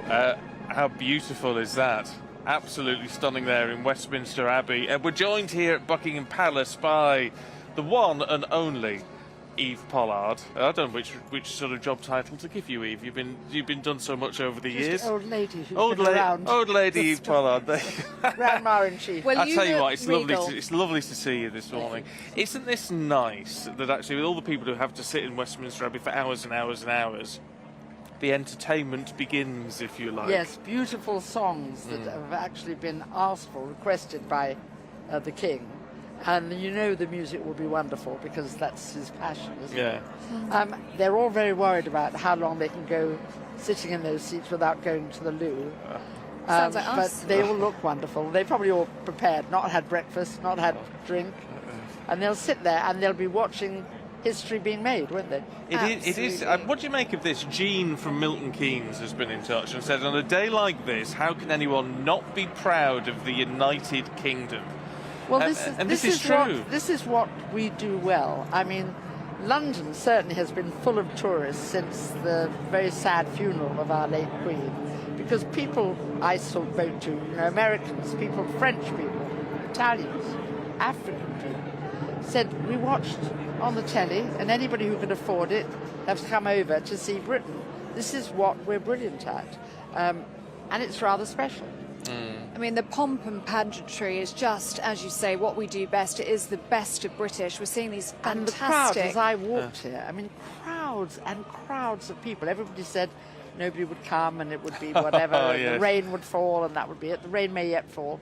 But it is, I've never seen the place so packed. Do you think, because there is a lot of conversation about the weather, we are British after all, we Yes. love to talk about the weather, and especially on Coronation Day because it is forecast to be showery. It is. Do you think it would keep people away, or do you think people would keep calm and carry on and just bring their brollies? There are certain people who will come whatever, and then there are a lot of people who might think twice. But I think people have looked out of the window and thought, let's give it a chance. Though apparently, I'm being told reliably that it's spitting now. Thankfully, we're in a tent, so we It can't was tell. spitting on my long walk here, because of course they've cut off all the roads, and everywhere you look there are guys on bikes taking celebrities, special people, special guests, heads of the Commonwealth, all sorts of countries, to their place in the Abbey. And of course it is a huge security operation, isn't it, Eve? Enormous. I mean, today I actually wore a high-vis jacket again, something I never thought I would do in my life. My family are worried I'm going to join the construction unit. Well, you never know. As someone who has, I mean, hey, you know the best of British, Eve. For me, it's seeing the military. Actually, in all their finery. The procession will be amazing, and of course there will be bands, and that makes it very exciting. And in fact, it was very interesting when they were announcing who was going to be in the procession. There were cheers from this audience, weren't there? Oh, yeah. Some cheers are louder than others. I think the pension, there are a group of people who look after pensions here. They didn't get a vote. No, they didn't, no. How do you think King Charles will be feeling this morning? Because he's waited for this moment. Oh, let's just actually pause and take in some of this choir. Because as you say, this is very close to King Charles's heart. He's chosen the music. Let's just have a little listen into this for a moment.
So let's just show you these pictures. His Majesty the King and the Queen just arriving here. Yeah, Queen Consort sat in the back of that car. You might be able to make her out. The Royal Standard on top of that car. We could hear the cheers coming from the Mall, obviously delighting the thousands and thousands of people who've been stood there. Some of them for 8 days, some of them just since the early hours of this morning, but that's what they wanted to see. They wanted to capture a glimpse of the King and the Queen Consort, and that's exactly what they've seen. Eve, why am I so excited to have just had... I've met Camilla before and she was lovely, but why am I so excited to see them now on today of all Because days? it's a special day, and you know, we are human beings. We like special days. That's why wedding days are so special, and that's why today is a bit of history. Yeah. Most people will only see 1 or 2, if they're lucky, of coronations in their lifetime, and here we are at one of them. Yeah. Here we are. And as I was just asking you there before we cut to that fantastic music was, how do you think the King is feeling this morning? Because this is a moment he's waited for his entire life, isn't it? I think I'm probably, like any normal person, a mixture of nerves, apprehension, and looking forward to it. They are now obviously riding to go and meet their carriage, which they will come in the grand procession later to go to the Abbey. Yeah, They've got just over an hour, haven't yeah, they? just have quick time for a quick gin and tonic, perhaps. I think a bit early for a quick gin I and don't tonic. know. I don't know. You might need to calm Maybe the a nerves. cuppa. I see. A cuppa might be the answer. I've wondered in that. I mean, it's because people say, well, he's prepared for it all his life. You know, Yes. you know, he's always known it was going to happen at Yes. some point. But doesn't that almost make it more nerve-wracking? Of course it makes it more nerve-wracking, and you can tell he's thought about it. I mean, watching the people go in, there are so many people who are here because they've done good works, because they've helped their communities. Then, of course, there are famous people we've seen. Then there are heads of state. Then there are crowned heads of Europe and the world, actually. And there's the chief As the rabbi chief coming rabbi, in. yes, just So driving they're also sharing this out. He's always said he wanted to be defender of faiths. And the Imam, chief Imam of Britain are coming, all sorts of other things. He's had to walk today because it's Saturday, it's Shabbat, and so he's had to walk to get here, and they very sweetly put him up, I think, in the Speaker's house, Oh, so he yes. didn't have to walk too far. No, very nice. I mean, that's it's interesting because obviously this is, I mean, fundamentally a Christian service, Absolutely. and necessarily so. But it is important in this modern age, is it that at least these other faiths are represented. They might not be sort of taking part in the service, which would have been a little bit controversial. I think they welcome him. But that's important, isn't it? Well, I think this whole thing has been looked through the prism of King Charles, and he said, I mean, if you've seen pictures of the last coronation, I was going to say if you remember, but you couldn't. No, not quite. It was full of the House of Lords. It was full of the aristocracy. It was right for 1953.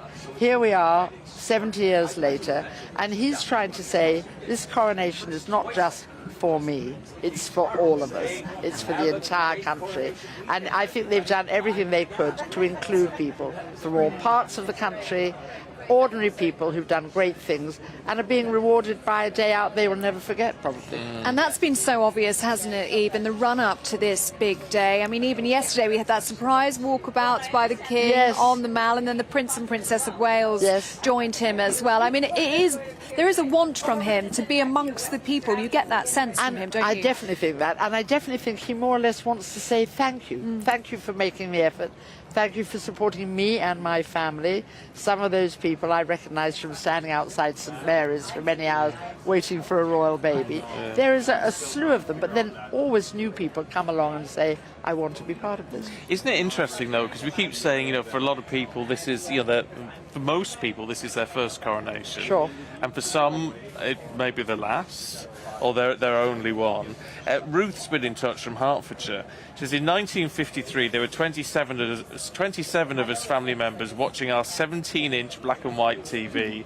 Today, 9 of us are still around, including my 95-year-old aunt, and we're spending the day together again, this time with a 48-inch colour smart TV, which is going to make a lot of difference. But the fact that people, 9 members of that family can come together and watch another coronation. And want to do it together. I can remember being small and watching the coronation, and I remember we got dressed up smartly. I didn't know whether my parents thought they could see us as well as we could see them. I think nobody thinks that anymore. But I remember wearing a very smart new party frock And party frocks weren't very common in my life as a child, so I do remember it. I do just want to reflect the people who are watching this all over the globe, because we've got some GB views in from all over the world. Tracy is watching from the top South Island in New Zealand. Good morning to you, Tracy. He says, love the witty banter and enjoying all the pomp and ceremony of the coronation. My father watched the Queen's coronation from the Mall 6 months before immigrating to New Zealand to have me. Dalton has been in touch from Kampala in Uganda. God bless the King, he says. Hello, Stephen and Ellie. Thank you for the job well done and keeping people informed on this momentous ceremony. And Jenny has said, hello from Australia, watching your programme live, and I want to say this is an excellent broadcast. I think we have the best vantage point here, right in the lounge, and joining you on GB News. Oh, thank you so much for getting in touch. I mean, look at that, Eve. Stunning. Isn't it just incredible? It is, and I think you can see when they get a chance to go around, which cameras do at certain times of this service. Wonderful flowers, wonderful. I mean, you remember Princess of Wales got married here with trees, actually in the church, and there are people going in. With you the see the umbrellas open. Yes, but I'm it's afraid. not actually lashing down. It's so let's not, hope no. people are. Well, fingers crossed. If it's just a light drizzle, we may see a fly What's a drizzle past. between friends? Yeah, what's a drizzle between friends? Exactly. I mean, lots of people are looking ahead to that Yes. fly past. They're really hoping that Yes. can take place. But of course, that all depends, doesn't it, on the cloud and the rain. Yes, I mean, some of those older planes may not get up there. No, not if it's too, if But it's too we want wet. to see that. Look at how wonderful these hats are. That's Katy Perry. Oh, Stephen's wow. learnt She that looks one amazing today. because, of course, she's doing the concert, isn't she? She is. They Oh, get you're ease more, across you're it. I more wouldn't like to across be it than sitting I am. behind her. No, you couldn't see a thing. And John Kerry. Jem Kerry, yes. Do you think it's controversial that President Biden isn't coming? The First Lady's coming. I think that President Biden was over in Ireland only about 10 days ago. I think he probably thought, I can't do 2 of these trips, but he has been invited to do a royal visit. I think he'll do that next year. It'd be very good in election year in America to be on a royal visit. Yeah, So Keir Starmer and Ed Davey there, Sir Ed Davey, and yes. he's sitting next to Ed Davey. He is. What's always interesting is watching the ex-prime ministers and seeing who's talking to whom. Yes. What do you think? What do you think goes on in this? Is it a bit like they used to say in Yes Minister? Yes. You know, all the things that are sort of. This is a big diplomatic talking shop. It is. I mean, I think once you're in your seat, there's not much you can do. But I mean, there was a whole reception, wasn't there, at Buckingham Palace, where heads of all sorts of countries, including, of course, all the Commonwealth, were there, and so was Rishi Sunak and other members of the cabinet. It's a great time to do a bit of diplomatic chat. No time is wasted. No, that's true. Well, look, as we hear more music, let's have another quick listen into this piece.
Okay, let's just leave that there for the time being, show you what's happening here at the Palace, because this is what we want to see. Members of the armed forces coming down past us.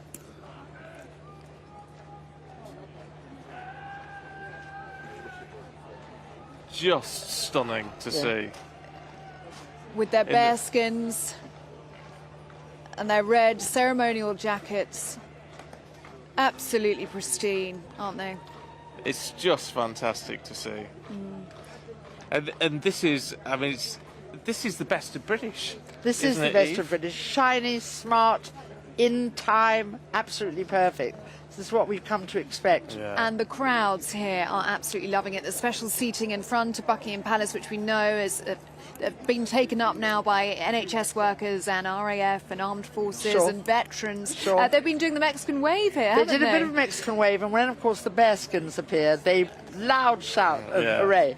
I mean, that's the other thing. It must be very satisfying how many hours you put into practice, and then you hear that loud applause, and people are thrilled to see you. Yes, I mean, as they walk all the way down the mall now, they're just Yes. going to get adoration. Absolutely. Oh, they are. And it's the beginning. I mean, this is, apart from seeing the King and the Queen in their car, this is the beginning of the whole day, isn't it? Absolutely, and there's always so much to see as well, isn't there? Always. I mean, we will see the procession start here from about 10:20, about an hour's time here outside Buckingham Palace, but all of that preparation still taking place and lots to see. It's a hub of activity here at Buckingham Palace. Absolutely, and look at the lines of police standing there, white gloves, medals on, look perfect. Fabulous, isn't it, Eve?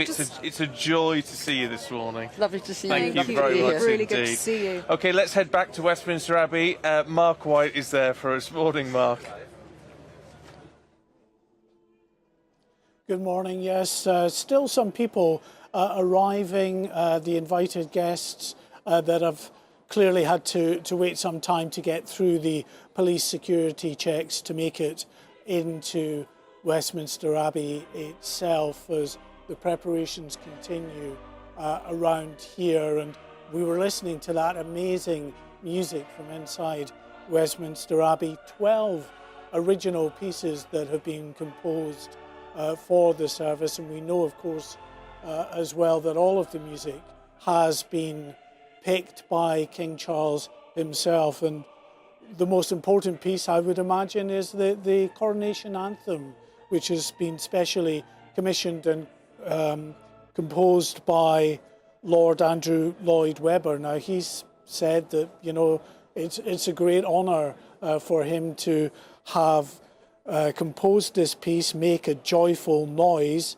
it's entitled, and that's helped him actually along the way deal with the tragic death of his son, also a composer who died a little earlier this year. So he's had a lot to contend with, but he wanted to play his part, and we will hear throughout the course of the morning that wonderful piece from Lord Andrew Lloyd Webber. As we've been watching, of course, along with the music that is coming out from the Abbey now, the arrivals here, the great and the good, celebrities from around the world, and those people, ordinary people from right across the United Kingdom, people representing charities and other voluntary organisations that the King was determined should be represented here at Westminster Abbey in great numbers. In fact, just yesterday, I was just up Victoria Street, not far from here, met a chap from Lincolnshire who was down, working for one of those voluntary organisations, we understand, one of the invited guests here. Incredibly lucky, of course, if you're invited here to Westminster Abbey to see this event unfold. It's a long old wait, of course, because the first of these guests we saw live here on GB News were arriving shortly after 7 o'clock this morning and have had 3.5 or more hours to wait.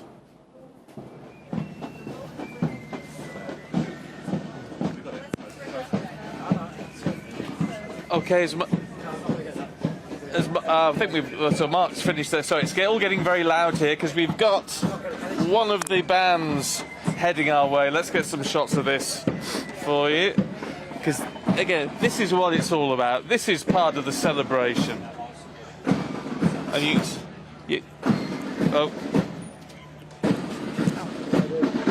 snuggle up to me, Ellie, so we can get a shot.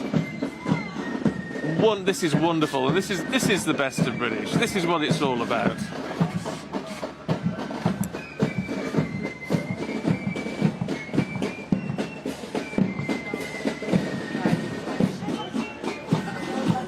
And this is part of what we've seen them rehearse, haven't we, in the early hours of the morning down the Mall this week.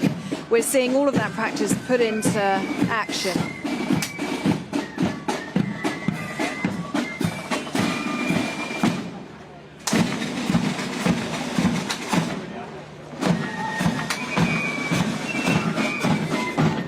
sorry.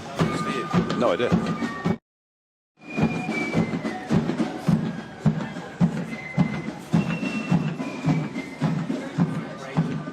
Well, as the band moves on, we get to see everyone else marching past. Nigel Farage is here ahead of his full commentary, which starts at 10 o'clock. Nigel, isn't this wonderful to see? Proper stuff.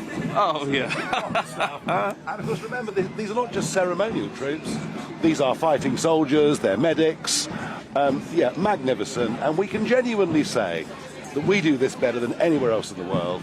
And the rest of the world, on a day like this, is jealous of us, so let's enjoy it. Yeah. And they're here, Nigel. That's the other thing to say, isn't it? They've been here on the Mall, Oh, adopting absolutely. us as their own. Absolutely. And, of course, we've got these amazing Commonwealth links to nearly 2.5 billion people around the world. But, of course, don't forget America. You know, 350 Americans. And you know what?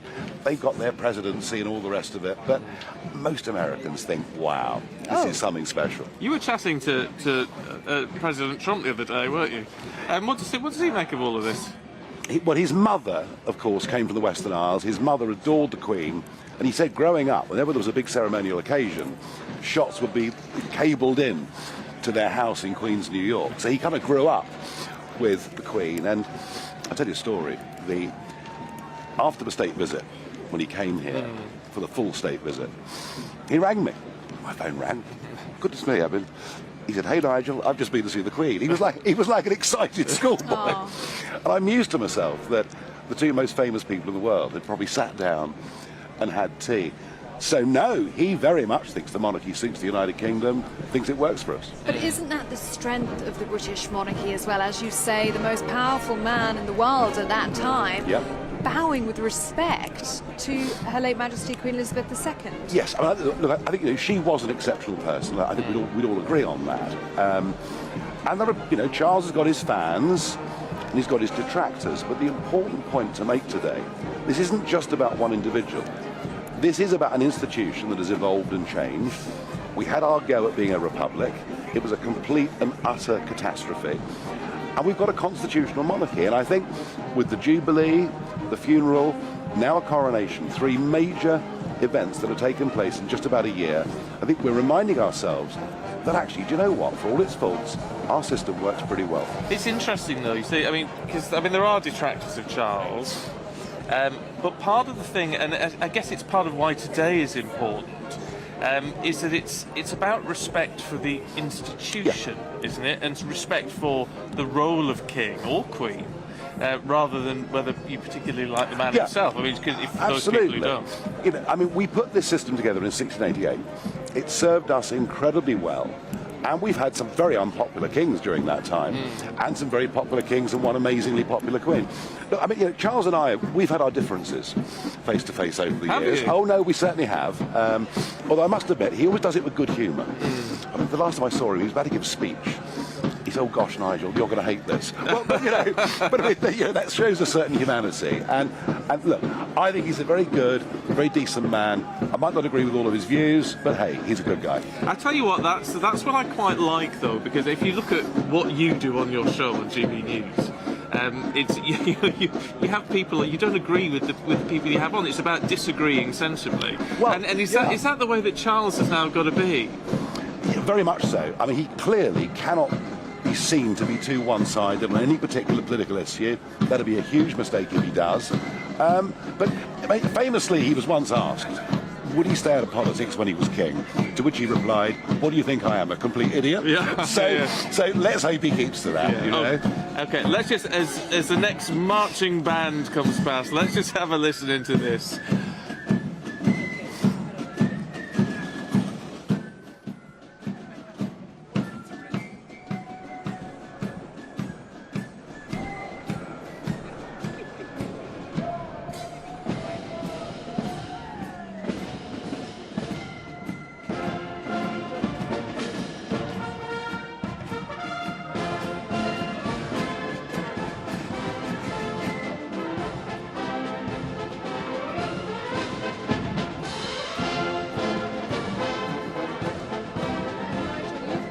King Charles on a number of occasions. We've just seen him drive past with Queen Consort Camilla in the back of that car, Royal Standard flying atop of that car. He will be watching these scenes outside of Buckingham Palace now.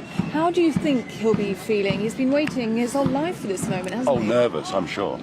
How could you not feel nervous?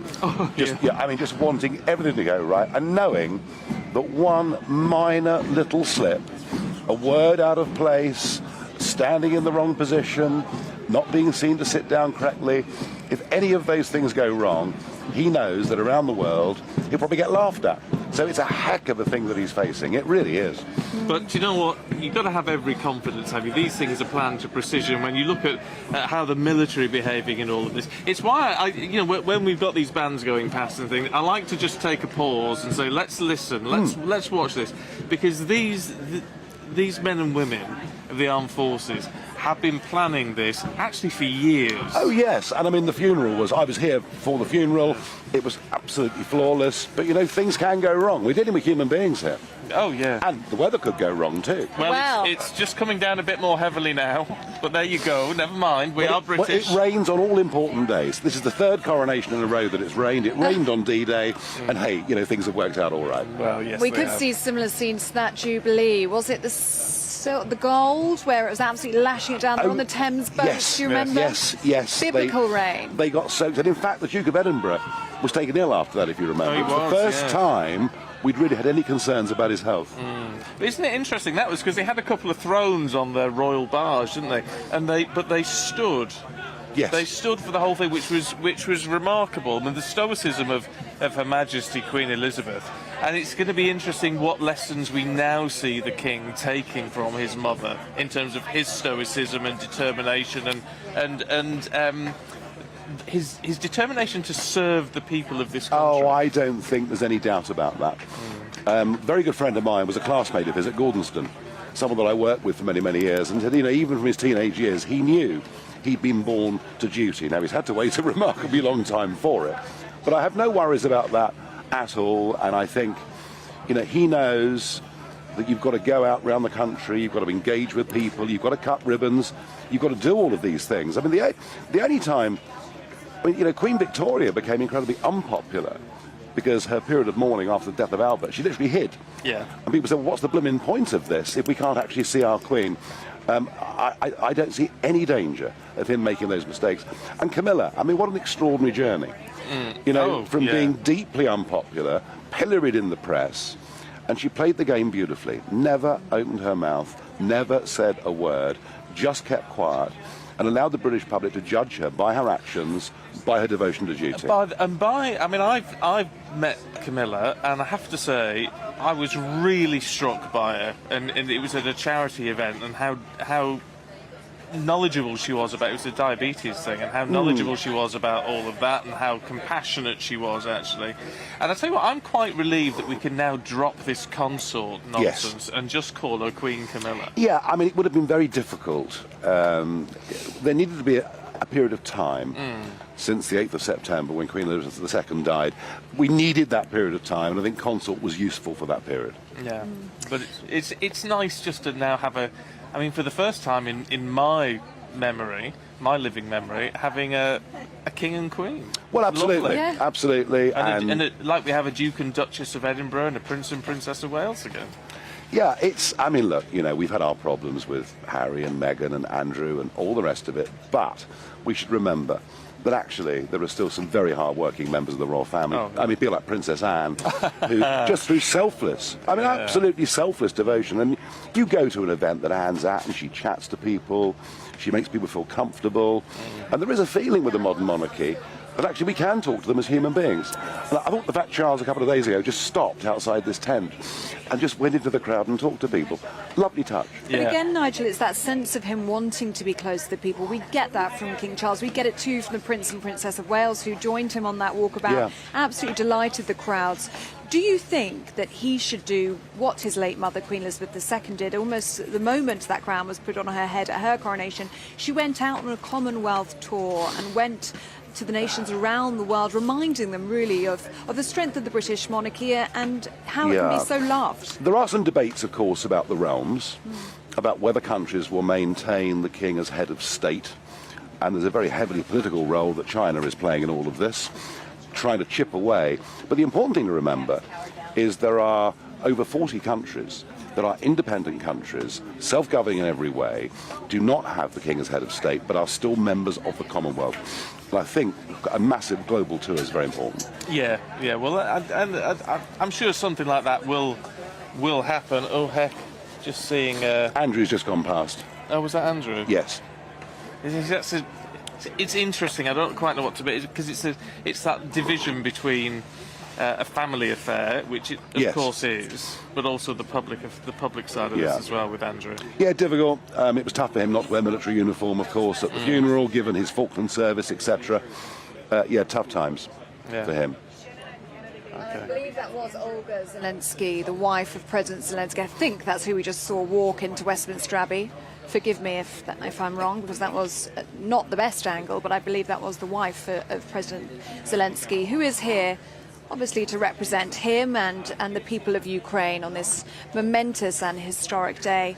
And that's one of the things that struck us last night, Nigel. It is just the numbers of heads of state and foreign dignitaries that are here. And again, it's the pull and the power of the British monarchy that's brought them here now in one room in Westminster Abbey. Yes, I mean, obviously, when you think about a wedding invitation list, there are always people who are delighted and people who are offended. So there's been a fair bit of debate, as to who's decided to accept the invitation, who's not. Joe Biden's not here, but the First Lady is. There is a diplomatic representative here from North Korea, believe it or not. Oh, is there? But nobody from Taiwan invited. But I don't want to get too political on this day. No, that's interesting, though, isn't it? Look, in terms of, because we talk about, as we see these and harpists now inside the Abbey, beautiful. As we look at the sort of the soft power of the monarchy and the role of Charles and how it affects us as Brits, there is. I know you're going to have David Starkey with you, aren't? And that's going to be fascinating with his sort of insight into the historical significance of everything that we see today. Well, absolutely, and I mean this is the 40th coronation that would have taken place in Westminster Abbey, starting with William the Conqueror. There were, of course, coronations before that. The Saxons did have coronations, and much of the route, of course, we go past the statue of King Charles I, the site of Charles I's execution. We go very close to the statue of Oliver Cromwell, the last time we tried a republic. So, I mean, to be honest with you, I've been asked to anchor for a very, very long time today, but I've got Starkey with me. I don't need to say anything, really. No, he'll keep going. You're going to be exhausted by the end of it, but what a piece of history to be able to watch and talk through. Fantastic. Yeah, I'm very, very excited about it. I hope it's going to be a very uplifting thing, and I hope it's going to be a very good window for the rest of the world on the best of British. Well, look, it'll go very well for you, I'm sure, Nigel. Good to see you this morning. Let's listen in as we hear I Vow to Thee, My Country.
It is. Well, you see, arriving at Westminster Abbey now is Joe Biden with her daughter arriving here at the Abbey for the ceremony. Of course, Joe Biden, the First Lady of the United States, representing President Joe Biden, as he is keeping with precedent of a US sitting president not attending, even though they may be invited to attend the coronation. So his representative instead, of course, is Jill Biden. We also saw John Kerry before as well, former Secretary of State, and now the envoy, special envoy for the president on climate issues. So he is in here as well as Jill Biden makes her way into Westminster Abbey itself. And now we will see, basically, in the minutes before that procession gets ready to leave Buckingham Palace, and many of the other heads of state and other world leaders arriving here. We're just seeing at the front of Westminster Abbey more police escort riders passing. I'm not sure if they're actually going into the Abbey at this stage or if they're repositioning. We will see what is going to be a carefully choreographed coming and going, really, of these motorcades arriving at Westminster Abbey to drop off these world leaders, these heads of state and other VIPs at the Abbey. And it all has to be timed to the second, really, to make sure that they can get everybody into the Abbey in time for that procession to leave Buckingham Palace in the Diamond Jubilee coach, the King and the Queen leaving Buckingham Palace at, we're told, 10:20. And they have timed out the procession route, and they expect that Diamond Jubilee coach, of course, with the accompanying military escort, will arrive here at Westminster Abbey at 10:53 this morning. Mark, thanks very much indeed. Mark White, our Home and Security Editor there. Cameron Walker is back with us here at Buckingham Palace. Actually, we're just watching these pictures, Cameron, of more processions taking place. We've had the military bands go past. We've had the music in the Abbey. I mean, it's all happening now. It is. It's all getting very exciting, isn't it? Over the last few hours, there's certainly been a build-up of both military and a police presence. The crowds, I don't think you can get on the Mall, even if you wanted to now, because it is completely packed. And, of course, along Trafalgar Square and Whitehall as well. I do actually have an update about the Queen Consort, or should I say Her Majesty the Queen now. Buckingham Palace has updated their website, have taken out any reference to the Queen Consort and now refer to her, to Camilla, as Her Majesty the Queen, or the Queen, of course. We've called her the Queen Consort since the death of Queen Elizabeth II, but now it appears on Coronation Day, the day she is crowned and anointed in Westminster Abbey following her husband, King Charles III, she is now Her Majesty the Queen. Well, about time too, frankly. I know there is always going to be some opposition out there, but we need a king and queen. I mean, it's how it always has been. Absolutely, and the Queen has a number of special interests, as it were. She does a lot of work with literacy, championing children's literacy.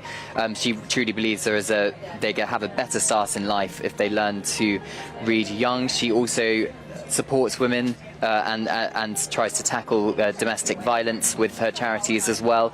But of course, I think more than that, she has been the support of King Charles since 2005, and even before that when they got married. And I think what many people have noticed, that the King is a lot happier with Camilla by his side. And I think that's only going to strengthen as they grow forward together as the new King and Queen of the United Kingdom. I mean, it's been a long and complicated journey, hasn't it, for Queen Camilla, we can call her now, up until this point, but we do now know that she's going to be called the Queen. Yes, the Queen, Queen Camilla. They will both travel together in the Diamond Jubilee State Coach in 10:20, so not long at all. No. And when they get to the Abbey, of course, they will process in together, and Camilla will be crowned with Queen Mary's crown, a recycled crown, of course. It's the first time in a number of years where a new crown has not been created for Her Majesty, but it has had some modifications as we understand it, but we haven't seen the finished product yet. I think the first time we see that is when Queen Mary's crown is processed into the Abbey ahead of members of the royal family, and she will be anointed with holy oil just like her husband. She will be crowned. They will leave together in the golden state coach with the magnificent coronation procession with 7,000 troops on the streets of London, and the cheering crowds with Union flags from all over the world. So I think it's going to be quite a sight to behold, and the images and the pictures we're going to see over the next few hours are certainly going to go down in history. Are there some things that we won't see in all of this? Because traditionally some things happened under a cover, didn't it? I don't know if it was the actual anointing itself, but will we actually see everything this time? Or so the anointing of His Majesty the King is the most holy part of the ceremony, and it will be, as with previous coronations, the only part that the public do not see. So there will be anointing screens which have been specially created, and they will cover the King. You keep your silence in the desert place, and speak your secrets in the lightning storm. You hide the sun's face like a candle flame, and send the star to keep us stable warm, and feed our hearts with sacred fire. The blessing of the rosebud and the briar, comfort our hearts tonight with sacred fire. With sacred fire, with sacred fire, your love can make the hearts within us burn, and let that firelight reveal a shame. You call the broken fellowship to the feast, and teach us to forgive in times of flame. Your wisdom is the sunlight and the snow. Your beauty is a rosebud and a briar. Use us to know the shade of light, and feed our hearts today with sacred fire, and feed our hearts with sacred fire. The blessing of the rosebud and the briar, comfort our hearts tonight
with sacred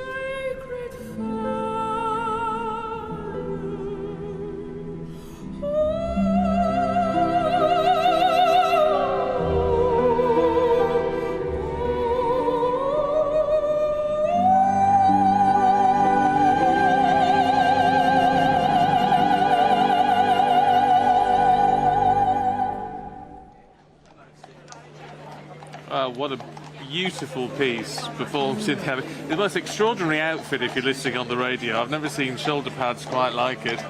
Yellow shoulder pads. Yes. Dave Edner-Everage would suit that outfit. Who was it, Cameron? So it was South African soprano Preti Yandi. I mean, beautiful Very performance. beautiful performance. A new composition for His Majesty's coronation. Of course, we have a number of pieces which have been composed specifically for the coronation. Music will be performed showcasing musical talent from across the United Kingdom and the Commonwealth. Many musical styles and performers blending tradition, heritage and ceremony with the new musical voices of today, reflecting the King's lifelong love and support of music and the arts. Yeah. And this is where you can just see King Charles's touch on so many different elements of this coronation service. We know he cared so passionately about the music and the choice of music, and also the flower arrangements in the Abbey as well. Absolutely. King Charles, we know, has a passion for sustainability and environmentalism. And the flowers chosen inside the Abbey, there are many arrangements of wildflowers, actually, which of course reflects the King's love of sustainability and environmentalism. We're just seeing, of course, some more people coming into the Abbey now. Is that Ursula von der Leyen? Yeah, it is that's Ursula Ursula von der von der Leyen. Leyen there. It's quite difficult in the shadows in that Yes. corridor heading into the Abbey. But yes, President of the European Commission, Ursula. of course, and very famously had that audience with His Majesty the King at Windsor Castle, following Yes. the Windsor Framework Agreement. Yes, indeed, and it's fascinating. It's a shame that the weather has come down somewhat. Is that President Emmanuel Macron and his wife. As we know, around 100 heads of state from across the world Well, it's have been interesting invited. because it was Macron, wasn't it, after the death of Her Majesty, said, referred to our Queen as the Queen. Yes. Wasn't it? And it's now whether King Charles will be the King internationally. And he very rarely, I think, delivered a statement in English, Emmanuel Macron, and he, following the death of Her Majesty Queen Elizabeth II, he did deliver a statement in English. And of course, King Charles and Queen Camilla were meant to be going on a state visit to Paris, but had to be called off due to those French protests. So no Yes. doubt that will be rearranged at some point. We are just seeing live pictures now of the choir heading into Westminster Abbey in their white robes. Very young choir. Yes, well, we've had a choir performing in there already in the music so far, but this must be the choir for the choir of Westminster Abbey, is it? Yeah, specifically. so the service is going to be sung by the choir of Westminster Abbey and the choir of His Majesty's Chapel Royal at St James's Palace, together with girl choristers from the chapel choir of Methodist College Belfast and from Truro Cathedral Choir. The Ascension Choir, a hand-picked gospel choir, they're also going to be performing at the service, and the King's Scholars of Westminster School, just next door to the Abbey, of course, will proclaim the traditional Vivat acclamations. Oh, so we are going to have a bit of gospel. Absolutely. Oh, yeah. that's going to be interesting. It's coronation for everybody. Yeah. Oh, I love it. I have to say, I love a bit of gospel. That has music. been the message, hasn't it? That it's a coronation for everybody. There is a focus on diversity, not just of music, but of faith too. It certainly is, and we are expecting many faith leaders of different religions to be at the service. They are going to officially greet His Majesty the King as part of that service as well, and some, we believe, are also going to be processing into the Abbey holding some of that regalia. Right. Well, just as we look now at I mean, isn't it beautiful to see Buckingham Palace like that? It might be a bit drizzly, might be a bit rainy here, but to see the balcony all prepared, ready for this afternoon, the troops stood in front, as you can see, awaiting the carriage. I mean, they've got a bit of a wait because it's going to be, another 27 minutes or so till the carriage appears? Yep, 10:20 we're expecting the first carriage to come out of Buckingham Palace. Also, for the King's procession, we think it's just the King and Queen Consort processing in carriages. Other members of the royal family we're expecting to be arriving by car, and then for the coronation procession, that's when we have perhaps other members of the royal family in carriages as well. Right. So it's afterwards when we'll see them in carriages. Yes, apart from the King and Queen Consort, who we'll see before. Now, there's a mace arrived. That'll be the mace from the House of Lords, presumably, will it? Quite possibly, wandering down from the Palace of Westminster. Yes. No, I don't think the House of Commons mace would be brought. No, I don't know. You never know. I'm not no expert on these things, but I suspect that's from the House of... Well, no wonder security has to be tight with stuff like that being lugged around London at the minute. Absolutely. I mean, the entirety of central London, particularly that area around Westminster Abbey, and of course this area around the Mall and Buckingham Palace has been totally locked down. I think the traffic and even the pedestrian walkways were stopped late last night. You know, Ellie Costello's laughing at me for saying that. I don't know. Well, I think it's a fair point. It is a fair point. Yeah, you wouldn't want that pinched, would you, on the way into Westminster I'm your Abbey? average man down the pub. I'm That's sure my it's- problem. Or I'm my sure strength. it's what lots of people are thinking watching these images, and I'm quite enjoying the gentleman behind having his cape lifted off the rainy pavement. That must be nice. It must be very nice. It's the way it should be done. And what have we There's got some happening movement in it? behind us. We can see members of our armed forces, I'm not sure which regiment, on horseback now. They're just going to come into the shot behind us in the far right of our shot. It looks absolutely wonderful. It looks like they're going to be lining up for the start of this procession. Yes, in their gold and black. You'll see them. They're just out of the shot that we can get at the moment, but it'll be coming into view very shortly. And they're in their gold and black, looking absolutely resplendent. And and there's, I think, household cavalry coming in behind them as well. Lifeguards, by the look of it, I think. Absolutely tremendous. Where do you see it? And this is what you're going to have to stay with us for, because when we have all this royal procession and everything happening, Nigel Farage will be taking you through that. It is just going to be an incredible sight to see, because let me tell you, even from just sat here on this very uncomfortable stool, but to see all of these, this sort of procession and these people gathering is just remarkable. I mean, it is absolutely remarkable. Let's get a shot of this for you now. Well, there's the Speaker of the House of Commons, Oh, there you Sir go. Lindsay Hoyle, arriving at the Abbey. I mean, what we can see behind us here at Here you Buckingham go. Palace, these live pictures here, this is the start of the largest military ceremonial operation in a generation. And we are just seeing the start of it now. 9,000 members of our armed forces will be on parade today. We can see them coming through the front of Buckingham Palace now, getting into position, ready for the start of this procession down to Westminster Abbey. Right. It is quite remarkable. There you just saw some shots. There you go. That's household cavalry arriving with their plumes. Red plumes means... is it red? No, you see, this is where I'll get in trouble when I get back home. I think it's if they've got a red plume, they're lifeguard. If they've got a white plume, they're blues and royals. And the white plume is coming up behind us, so... Yeah. Absolutely stunning. Well, it's been our joy and privilege to be with you for this very, very special breakfast show here on GB News. But our coverage, of course, continues right throughout the day. Nigel Farage will be here very shortly. But in the meantime, let's get a full roundup of what's happening as people gather and prepare in Westminster Abbey. From Mark White.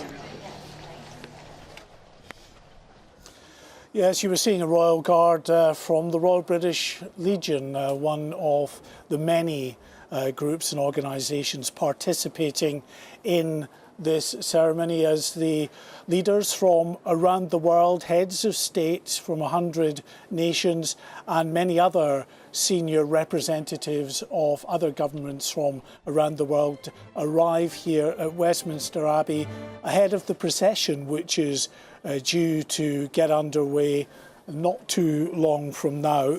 There is a tri-service guard of honour which is now in position at the west side of the Queen Victoria Memorial outside Buckingham Palace. As you see, as I say, those members of the Royal British Legion there around Parliament Square down here towards Westminster Abbey, where they will be prepared to greet the procession and the Diamond Jubilee coach as it makes its way down later towards Westminster Abbey.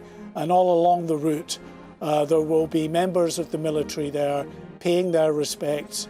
At certain points the national anthem will be played when the procession passes Horse Guards when it comes down to Parliament Square, and of course then arriving here at Westminster Abbey with the trumpeters, the royal trumpeters sounding for the King and the Queen Consort as they enter the west door here at Westminster Abbey. The Guard of Honour is captained by Major Andrew Dickinson from number 7 Company, the Coldstream Guards. And it's formed, we're told, of 9 officers and 159 other ranks.